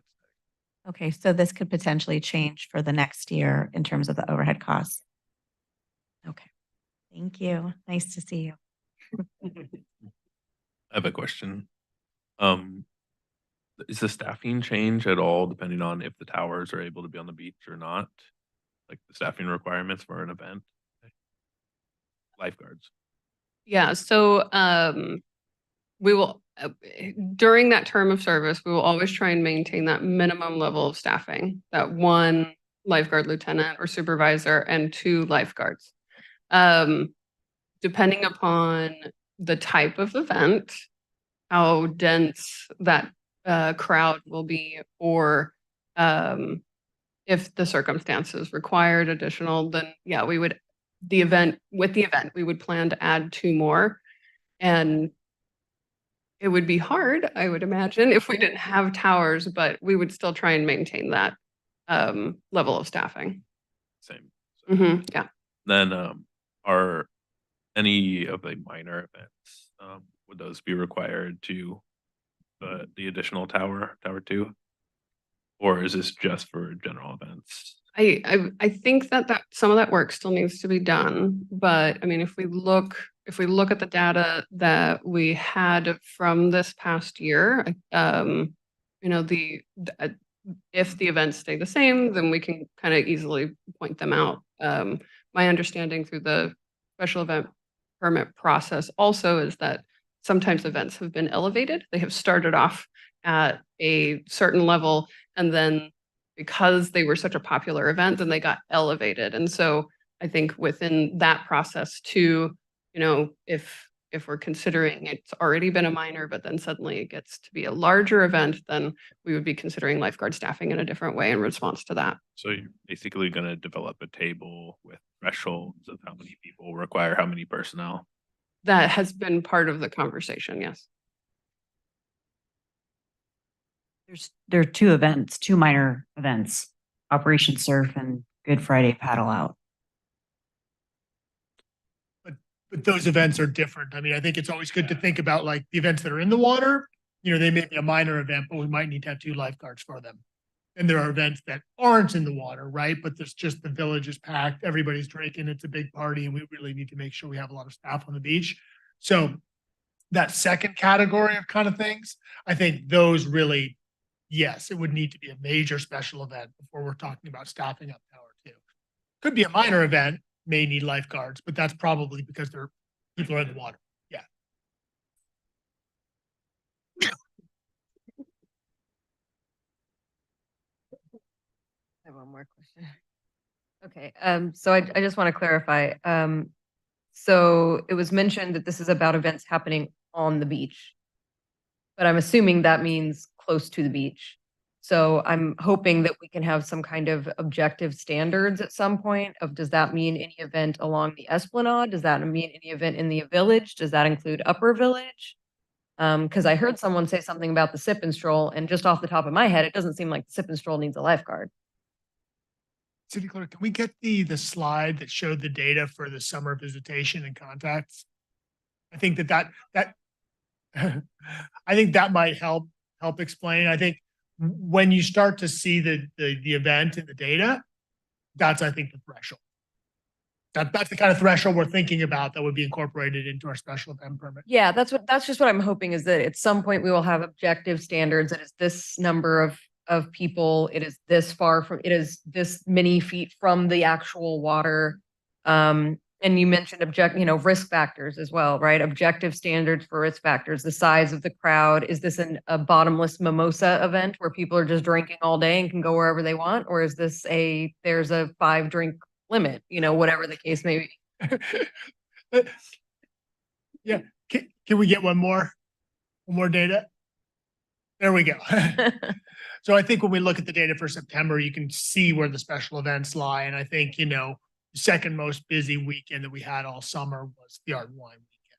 And so that's, I think, what we're talking about when we're talking about the data. The event is showing up in the data. Right. I understand that the event is showing up in the data, but what I'm saying is if we're determining how much staffing there needs to be of a lifeguard, and what we're saying is, well, it depends on the risk factors and it's happening on the beach. Well, there's no objective risk factors that we are checking a box and saying it meets this risk factor. It's a crowd of over 200. It meets this risk factors. There's no limit on the amount of drinking, like art and wine. You can buy as many tokens as you want. So I get that that's a risk factor, right? Sip and stroll, you can only get a certain number of tickets. So it's not an unlimited drinking day. And then also art and wine does go all the way up to the Esplanade. Sip and stroll, as far as I remember, there's no shops directly on the beach that are serving. So you would be one street back. So this is what I mean is if we need some kind of check the box and not just someone going, well, this is an event near the beach, so we might need more lifeguards. Because then there's no way for people to know, if they're going to be subject to this additional lifeguards or not. Yeah. So creating sort of objective criteria by which both staff and the public know when certain events will require lifeguard services, what types of information they're going to have to provide to the city to obtain a special event permit. All of those sort of objective criteria is part of the process that we're going through right now in doing this whole revamp. So our goal is to come back to council with a clearly organized set of procedures that are going to allow, my hope is that it'll just make the whole process a lot clearer, and it'll make it very obvious what types of events can take place in these areas, what types of information the applicants will need to provide, and what services the city will be requiring and providing for those events. Okay. And then did I hear correctly that we're billing $900 a day? Did I hear that right? Or did I just? For lifeguard services? Yeah. I thought I heard something somewhere about like $900 a day. So if you that was for the second tower. Yeah, if you look at the city's direct cost that total, but no, there's the portion of that the city is responsible for as the public safety aspect, which is the Tower 1. So that 1 lifeguard lieutenant, supervisor, and 2 lifeguards. The addition of Tower 2 that would be necessary to support a large event, that billing, the direct cost is $352 with the 30% overhead. And then any additional callbacks that might happen would be billed at the per hour per person rate of that hourly person, plus the 30%. So it would be $900. I see 910 and 24 cents. If Tower 1 is not set up, if it's outside of that October window, then you would pay the whole nearly $1,000 per day. As of today, we don't have any events outside the window that would necessitate Tower 1 and Tower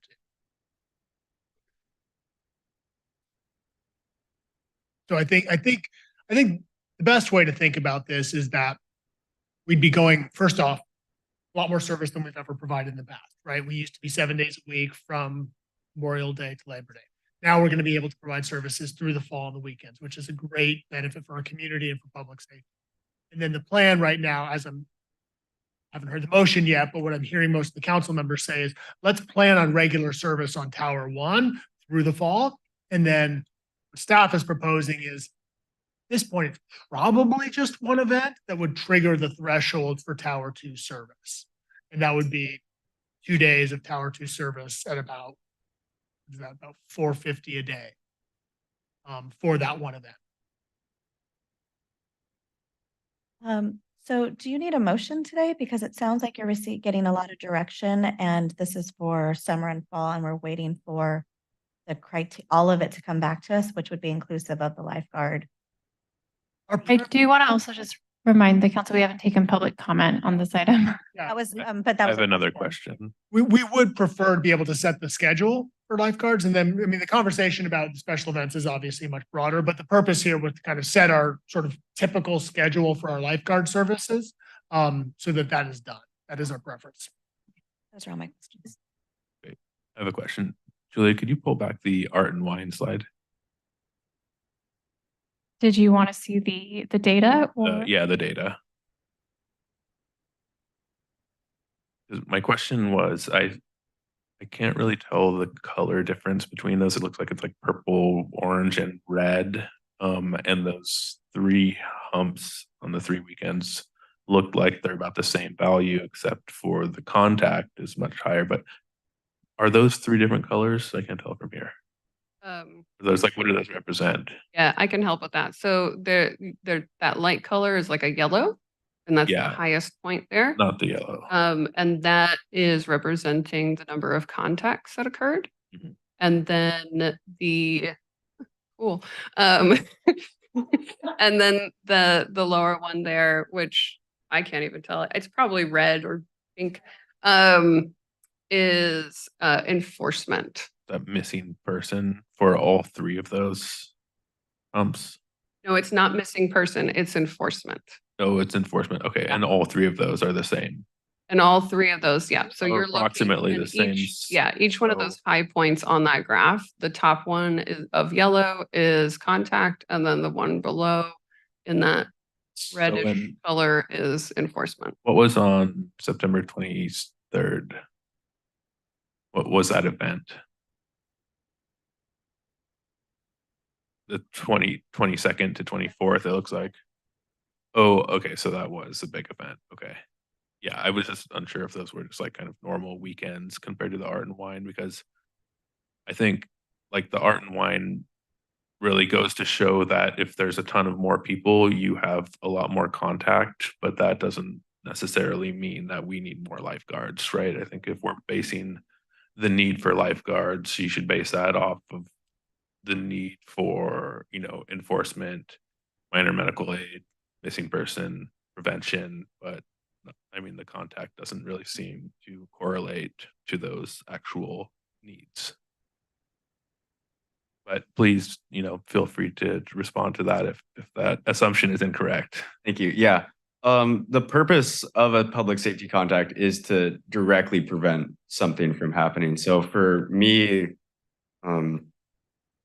what I was introduced to as a guard, which is the culture has changed significantly, was that you're not going to talk to someone unless you have to. I have obviously destroyed that in my lifeguard service. I don't think it's productive whatsoever. But with that, it doesn't mean that we're not going to talk to people for the sake of talking to them.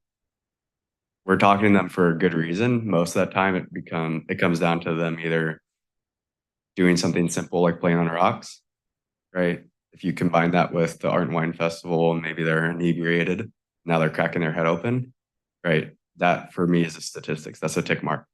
So every little contact, whether it's big or small, those things can ripple down into much larger things. So even if it's a 20-foot day at Capitola and we're coming up and talking to someone saying, hey, what's your entry and exit strategy?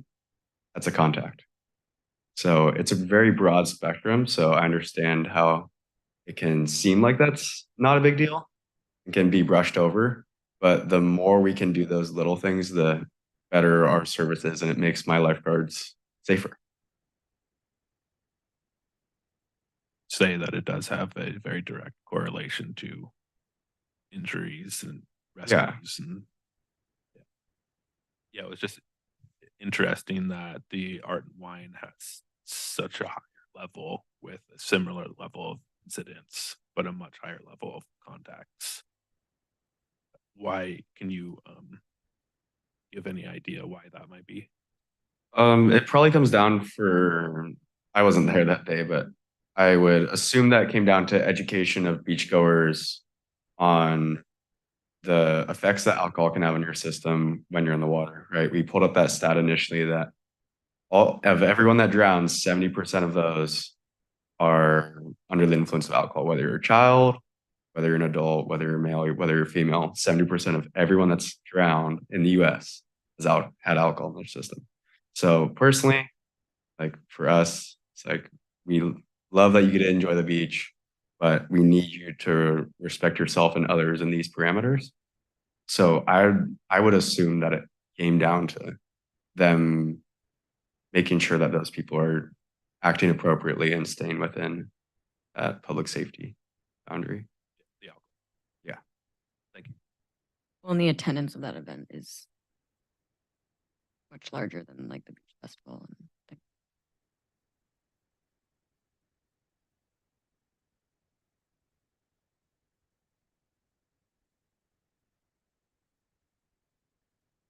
I don't have any more important comment. Any other questions from council? Okay, public comment. Thank you.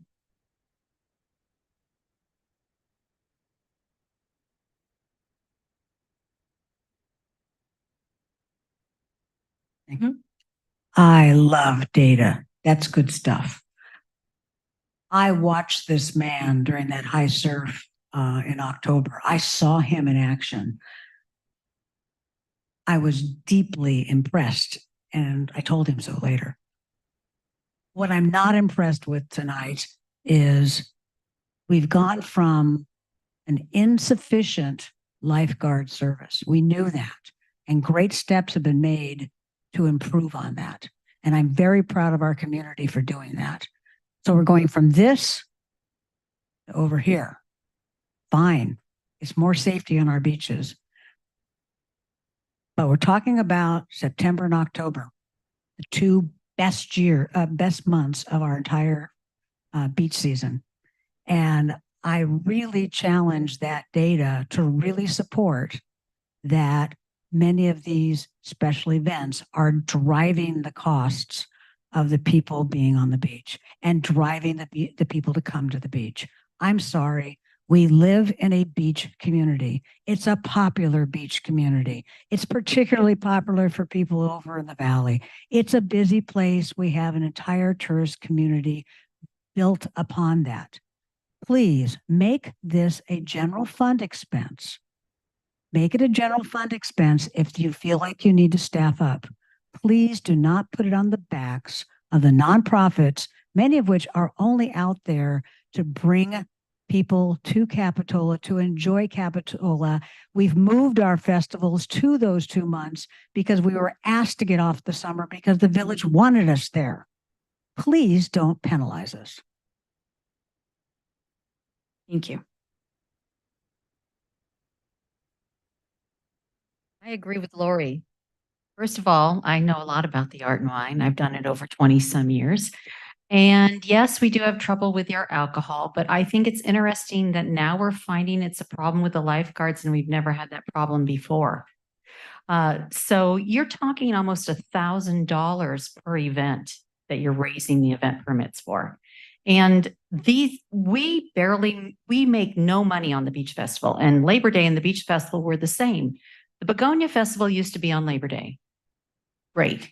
The businesses asked us not to have the beach festival there anymore. So we moved it to the end of the year. The whole point of these festivals is to bring people to bring business into the village. The Sip and Stroll, that's the purpose of the Sip and Stroll. The Oktoberfest, that was on your list. Well, Joe, how was the surf that weekend? It was the best they had. That's why we had all those surfers out there. They weren't there for the event. They were there for the surf. So how do you judge what the people are there for? So if you're going to have all these events pay, it's back to what Lori said originally. You're acting like you don't want the events within the community. So I think the general fund is a great idea to pay for this. I think you should have a longer beach time anyway with the lifeguards because our weather is better. I mean, start in, June instead of May. Nobody's out of school till June anyway. But anyway, that's just my point. And I feel that you guys will do what you have to do in the best. But if you get to the point where your fees are so high, all these events will have to go away because our sponsorships are not coming through anymore. And businesses are hurting and we are struggling to continue. Thank you. Thank you. I don't see any other members of the public here. Any other comments from council?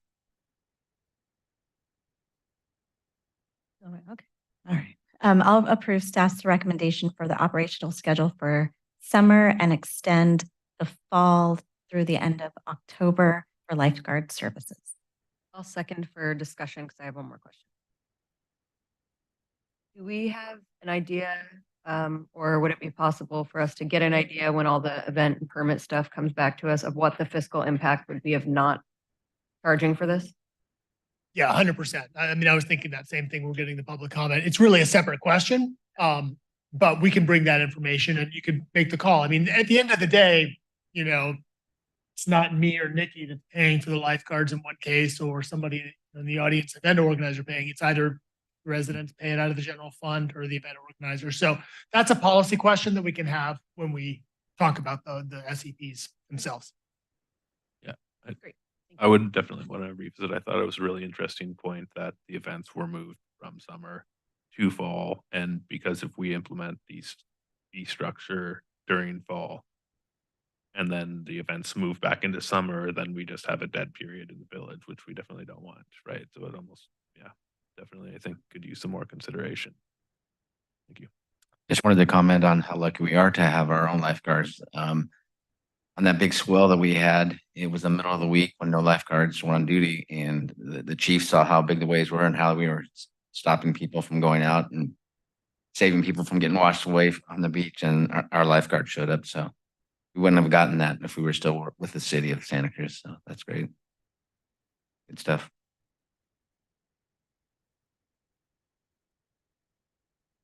Okay, so we have direction and motion. Maybe have a roll call, please. Councilmember Brooks. Aye. Councilmember Clark. Aye. Councilmember Peterson. Aye. Vice Mayor Brown. Aye. And Mayor Kaiser. Aye. Thank you. Passes unanimously. This will take us down to item 7D, the citywide housing element adoption. Do we want to take like a 2-minute a restroom break?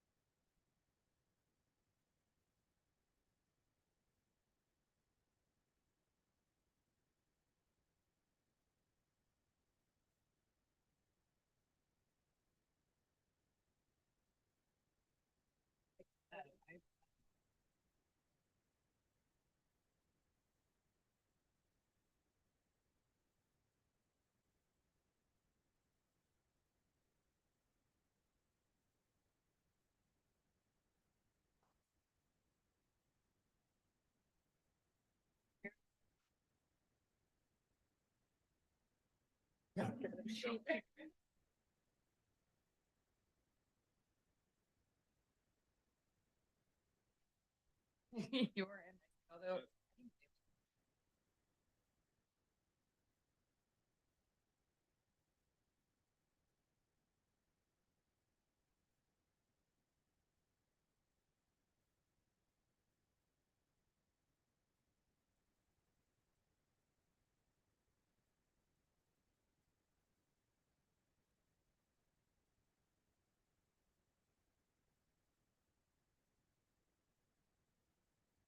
That was a lot of questions. Through the end of October.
No way.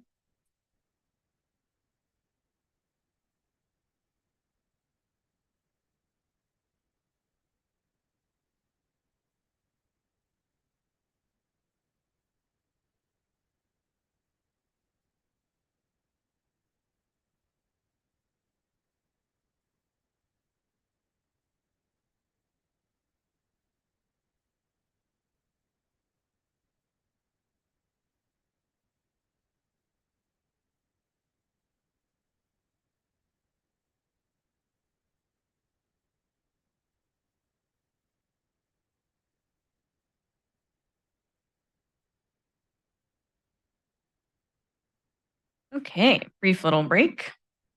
We will start back up with 7D, our housing element. Welcome back, Director Hurley. Thank you. Thank you, Mayor, and good evening, Council. Before you tonight, I'm very excited to be presenting the adoption of our housing element. Next slide, please. So tonight's topic, so we'll be talking about what is a housing element. You've seen those slides before, so I'll go fast through those. Where we are in the process with HCD update and adoption. Introductions. Tonight we have from RRM Design. I don't think Brett Stinson's not on the call tonight. He wasn't able to make it, but we've got Veronica Tam of Veronica Tam and Associates. And then we also have Layla Shora Danash from Burke. Sorry. Layla's been a big part of this team as we've moved through this. I've added her to this slide because we couldn't be where we are today without her. So next slide, please. So what is a housing element? It's one of the 8 elements within your 7 required elements within the general plan. And our deadline to complete our housing element and have it submitted to the state is December 15th. And it really plans for how we're going to provide housing as we know is needed in Capitola. Next slide, please. So where are we in the process? Tonight, we're here to discuss adoption of our housing element. Next slide, please. This slide's very important. There's been a lot of public outreach during this process. Thank you all for going through, being active participants through all the presentations through the past year. We started off with stakeholder meetings. I was thinking tonight about that joint planning commission and city council meeting that feels like forever ago. So a lot of meetings, lots of opportunity for the public to provide comment, which they have and which has been incorporated into the document. Next slide, please. We're now on to our 6th draft of the housing element. So here we are. These are all available on our website if anyone's curious and wants to look back, but they're all there. Next, the Planning Commission at our last meeting we had a special meeting on October 19th. During that meeting, there was a unanimous recommendation that the City Council adopt the housing element. We received comments from HCD prior to this meeting that the Planning Commission asked us to incorporate into the housing element. So in the latest draft that you've seen with the green highlights, all of those green highlights are relative to those comments from the HCD and Planning Commission recommendation. Next slide, please. So since the Planning Commission recommendation, we actually got more comments from HCD, which I'm going to present to you tonight. And we've updated the housing element with a new color, gray, of highlights in response to the HC. I think we ran out of colors for our highlights, so we're on to gray. So one item was to update the religious facility sites. We had to clarify exactly how we got to those numbers, and also to add a commitment to reevaluate in 2027 if we're not seeing progress there. Also with the mall, they also asked us to add that within our strategy for program 1.7 to state that we'll look at additional strategies, including rezoning if development is not achievable. So we've added that to the latest draft. And then on the state sites, they simply wanted us to reference the Surplus Land Act. So that is in the updated draft. Next slide, please. And then this slideshow changed from last night to today because we did receive a comment letter late in the afternoon yesterday from Merlone Geyer, the owner of the mall.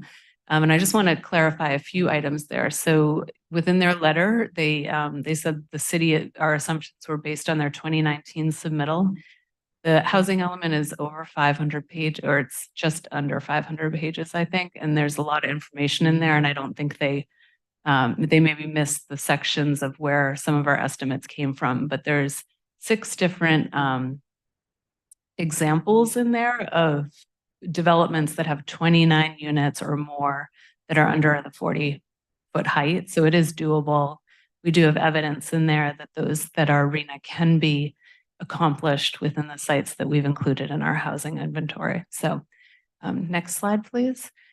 Merlone Geyer also commented on, we have a new program 1.7 for the mall redevelopment. And they commented that we've got a commitment to do our land use study, which is underway now. It should be completed in probably February or March of next year. So early next year. And they commented there's this study happening, but then there's a new commitment for a 2027 reevaluation. And what that was missing, and I've highlighted with the arrow, is we're committed by 2025, by December of 2025, to update our zoning code to incorporate what we learned from that study into our code, or whatever type of action needs to be taken at that time, if it's a specific plan or some other tool outside of the code. But that commitment is in there. So we're putting those response comments to those last 2 items. We'll update the housing element to have responses and clarifications on those 2 items. And then lastly, go to the next slide. Merlone Geyer listed 3 items that they'd like to see us take action on. One is an increased maximum building height to 75 feet. In response to that, the land use study will look at that. We'll look at increased height. The second thing was floor area ratio to 2.0 and to exclude parking from the calculation. It's my opinion that within our existing code, if you're doing mall redevelopment, it's a community benefit.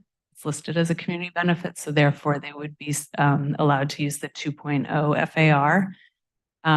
We're suggesting tonight that we clarify that within the update to make it really clear that redevelopment would get a FAR of 2.0.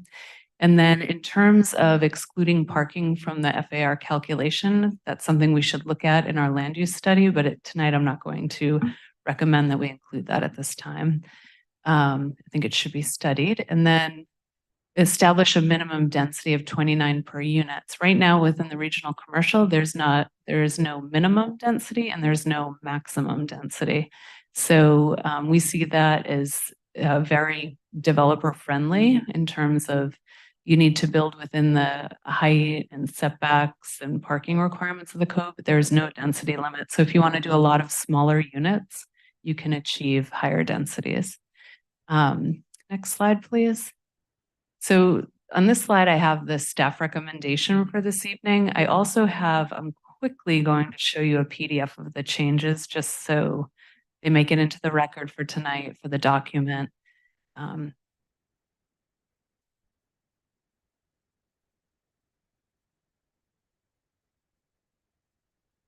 So this is where you'll see our new gray highlights on the latest changes. So, okay, so the first one is just, the first 2 slides are just referencing the responses that we're going to include to Merlone Geyer. Those are the first 2 slides. The next slide, it was just a reference to, I think, the state requirement for the surplus. Next slide, please, or next page. This is just adding that for the mall redevelopment that will within the strategies will include but not limit it to rezoning to meet the RENA if necessary in 2027. Next page. This is just our commitment to reevaluate within the religious sites if we haven't met our goals. Evaluate. This one I'm not seeing any gray, so that might have been an accident. And this is just the reference to the Surplus Land Act that the HCD asked us to put in. And this is how we came up with our numbers for the religious sites. So it's 8.7 units per acre, and it turns out to be 10 units total between two different religious sites. Next. And this is again that reference to the 10 units total, which was developed with the assumption of 8.7 dwelling units per acre, which is our R1 zone. I think that's the end of it. So with that, if we could go back to the slide, staff recommendation. Tonight, we're asking that you move forward with the staff recommendation. There's 3 steps to it. The first step is to adopt the addendum to the general plan EIR and the 6th cycle housing element, and then goes into more detail about the changes that I just brought up, and also to authorize the community development director to make non-substantial changes to the housing element for HCD certification. The second recommendation is to update the attachment 2 to the resolution to reflect the edits to the text on the pages listed, as well as the recent amendments due to the mall amendments. And thirdly, to direct staff to file a notice of determination and submit the housing element to the state of California for certification. And because this is a very cumbersome, a very long staff recommendation tonight, it would be appropriate to move staff recommendation unless you have any changes to the recommendation. And with that, I'm available for questions. Questions? I just have 2 quick questions. Great job. I'm glad that you addressed the Merlin-Geyer issues. First question is, when is the land use study going to be completed? So the land use study is underway currently by Cosmont, and we will it'll be completed. We first want to get our housing element certified.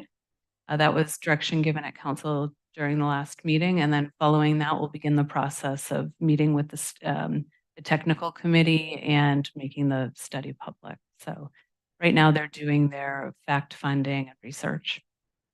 So do I think it's probably January. like, February. yeah, spring? Yeah, Okay. early next Perfect. year. Yeah, Thank you. welcome. That's it. I know that they were related. They were both answered. My question is about the 2027 follow-up date for the religious sites. Do we have a general goal of reviewing our progress just for the entire housing element? What date is that? Or what year is So annually, we have to Okay. review our housing element. So I'll be doing the annual review. It happens, I have to submit the update to the state every April 15th, or maybe it's April 1st, but Are you concerned that we do it annually. Is it a problem to have a 2027 date just for one portion of the housing element that we're identifying? You know what I mean? It's just kind of interesting that they would just want to be highlighted for those particular sites. yeah, I think these are 2 items that the HCD is very concerned about. So there's new legislation that passed regarding religious sites more recently. So I think they want to have us relook at that. And so I think it's more just to make sure something's happening on those sites where they're putting a lot of emphasis there on the state, right, at the state level right now. In terms of the mall, it has been a huge focus, and it is a lot of our units that are called out for RENA. So I think that's why we're also checking in for the RENA. And I know that we try to stay away from things that are too specific, like years possibly. Do you think that'll be a problem when, by approving tonight, the housing element with those 2 items being so specific for 2027? No, I think it's a good time to check in. The first 3 years are really when we have to implement all the strategies that we've laid out, and we have something like, I think, 79 items that we're committing to. But some of those are the continuation of things we already do within our code. So, but 2027 will be the right year once we've checked all the other boxes for the other. Okay, that's all. Thank you. One more question. So I'm curious, like, what would be the timeline if we did need to change like the height or something like that based on the land use study? Like, when could that happen? Sure. So if How long would it take? Yeah, so if the land use study came back in, we'll say February, and it said that we should move forward with a modification to the height, it would require that we go through a process that we involve the planning commission for a recommendation to the city council. And so going through like the city council adoption process, which I would estimate we're probably going to do a package of things at that time. So maybe the best case scenario is somewhere between 3 to 5 months, but that's a really best case scenario. And then because the mall site is not in the coastal zone, it would take effect immediately after that 3 to 5 months. If we had really substantial changes that required an EIR, then that would be a longer process because we'd be hiring consultants to, if we were to do a specific plan, for instance, if they said that is the direction we should go, that would require an EIR. You're actually like entitling the property, and that would take a lot more time. So that you're looking at like, I think a minimum of a year for a specific plan, if not longer. Middle of 24 and the beginning of 25, something like that. Yeah, but zoning changes that wouldn't require an EIR would be fast, like 3 to 5 months. That's great. Thank you.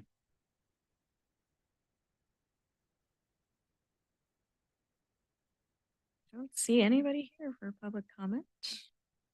So we'll take it right back. Move to approve staff recommendation. Second. Oh my God, sorry. I got distracted by the screen. We have a first and a second. May I have a roll call, please? Councilmember Brooks. Aye. Councilmember Clark. Aye. Councilmember Peterson. Aye. Vice Mayor Brown. Aye. And Mayor Kaiser. Aye, passes unanimously. Thank you. Thanks for all your hard work. Thank you. I'd like to just clarify that I'm not sure if everyone saw on the agenda that public comment would not be taken through Zoom this evening. And just wanted to clarify that. Thank you. But that there was a public comment period that was open and closed just prior to the vote. So thank you. Thanks. Okay, 7E. Fiscal year 23-24 city fee schedule.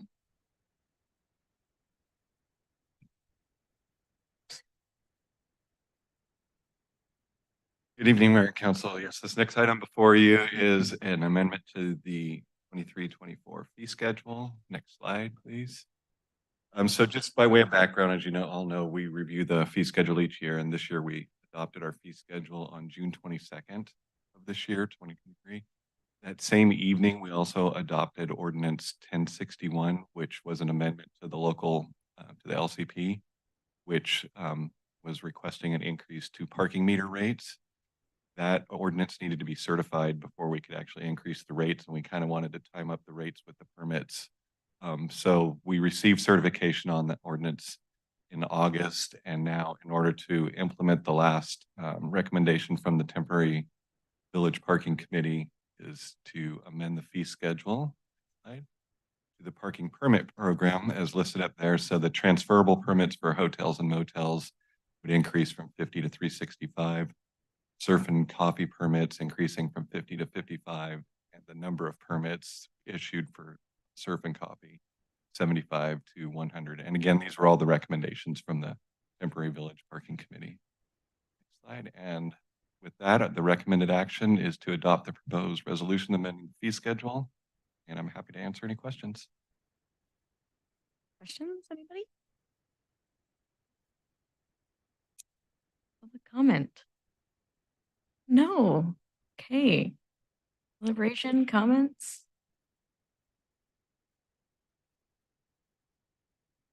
So move to adopt the resolution amending the fee schedule for fiscal year 23-24. I'll second that. We have a motion and a second. May we have a voice vote, please? All those in favor say aye. Aye. Aye. Passes unanimously. Thank you. Moving on to 7F, amendments to Title II, Administration and Personnel. The recommended action tonight is to introduce by title only, waiving further reading of the text, an ordinance of the City of Capitola, amending chapters 2.04 and 2.08 of the Capitol Municipal Code. All right. Good evening, Mayor and City Council members. I am back to present you with this ordinance amendment. Just as a quick background refresher, the city clerk is tasked with the maintenance of the city's municipal code.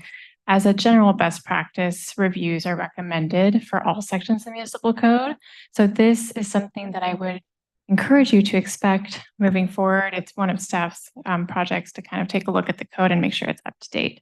So before you tonight is a review and a recommendation to revise Title II, which involves 16 chapters, including chapters related to the powers and duties of the city manager and the city council. As I mentioned, regular review of city codes is considered a best practice because it allows staff to identify outdated or ineffective provisions or language. In this case, staff conducted a review and identified several areas that they recommend for update. As a part of this review, there's also an administrative policy, policy I-15, called agenda preparation, which details all of the individual processes for creation of a city council agenda. The entire policy is out of date and pertains to a practice that is no longer implemented in a software that's no longer in use. So staff would recommend repealing this policy once this code update takes effect. A brief summary of changes. The first section is referencing the city council. The city council elected to make a change from mayor pro tempore to vice mayor. So that would be a change reflected in the code language. There's also an updated adjournment time from 7 p.m. to 6 p.m. because of the meeting change time. And we are also recommending removal of the language regarding the appointment of standby city council members, as this is a practice that's no longer used by our city council. Continuing this summary, we also want to codify current practices for public participation in meetings. So this is something that is currently in effect. We use this language in our agendas and we tell members of the public that this is how they can participate in meetings in the public comment. And so staff recommends putting that language into the city code so it's really clear how members can participate on non-agendized items and agendized items on the agenda. There's also language added into the code about how items would be pulled from the consent calendar and how the city council would be the ones making the decision to pull those items as a part of their motion. In addition, there's several minor changes throughout the code chapter, some updates to the city attorney chapter to reflect current powers and duties. The public works director appointment had referenced a practice from the 1970s that the city manager would act as the public works director. It's no longer recommended, and so we removed that. The director of finance, there was some old language referencing the redevelopment agency that's also been removed. And then the city manager, there was an old bond requirement that the city manager would have to carry a bond. The code had actually already previously been updated to remove that in a different section, and it just wasn't aligned with both chapters. And then finally, there's old commission names that are no longer active. That was also removed. So the recommended action this evening is to introduce by title only, waiving further reading of the text, an ordinance which would amend these chapters of the municipal code, and I am available for any questions.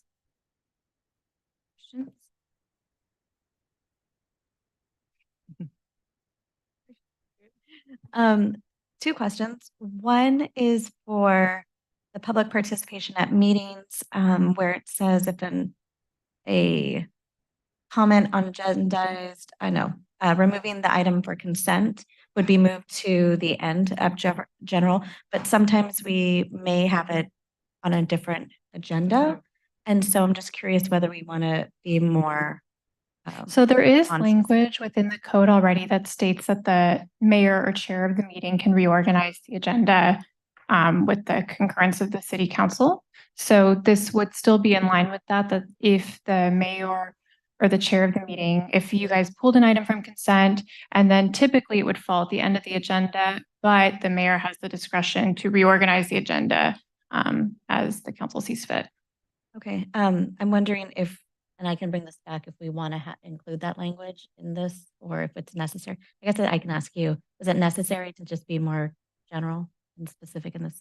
Are you asking if the council could like continue an item that's pulled from consent to another meeting versus putting it at the end? I mean, I know that's the answer. I'm just wondering, it's really specific here in item C that removing an item, any council member may pull an item from the consent. Items pulled from the consent calendar will be considered following general governmental items or government items. I'm just wondering if we shouldn't be so specific here. I think it would be reasonable for the code to read as it does, and then the council has the discretion to continue an item to a later date. Thank you. And then tomorrow, was your office able to look at these updates? Yes, we reviewed them before publishing. Thank you. Mhm. Thank you. Any other questions? Public? No? Okay, back to council. Deliberation. Move approval of staff recommended changes. I'll second. Thank you for all your work on this. Good job. Thank you. Let's do another voice vote. We're on a roll. All those in favor say aye. Aye. Passes unanimously. Thank you. That'll jump us down to item 8, which happens to be adjournment. So we will adjourn to the next city council meeting on November 21st, 2023 at 6 p.m. Thank you, everybody, for all of your hard work. Just a reminder, it's a Tuesday meeting. Oh, it's a Tuesday. Tuesday meeting. Get it in there. 21st. Woo. It's a turkey day.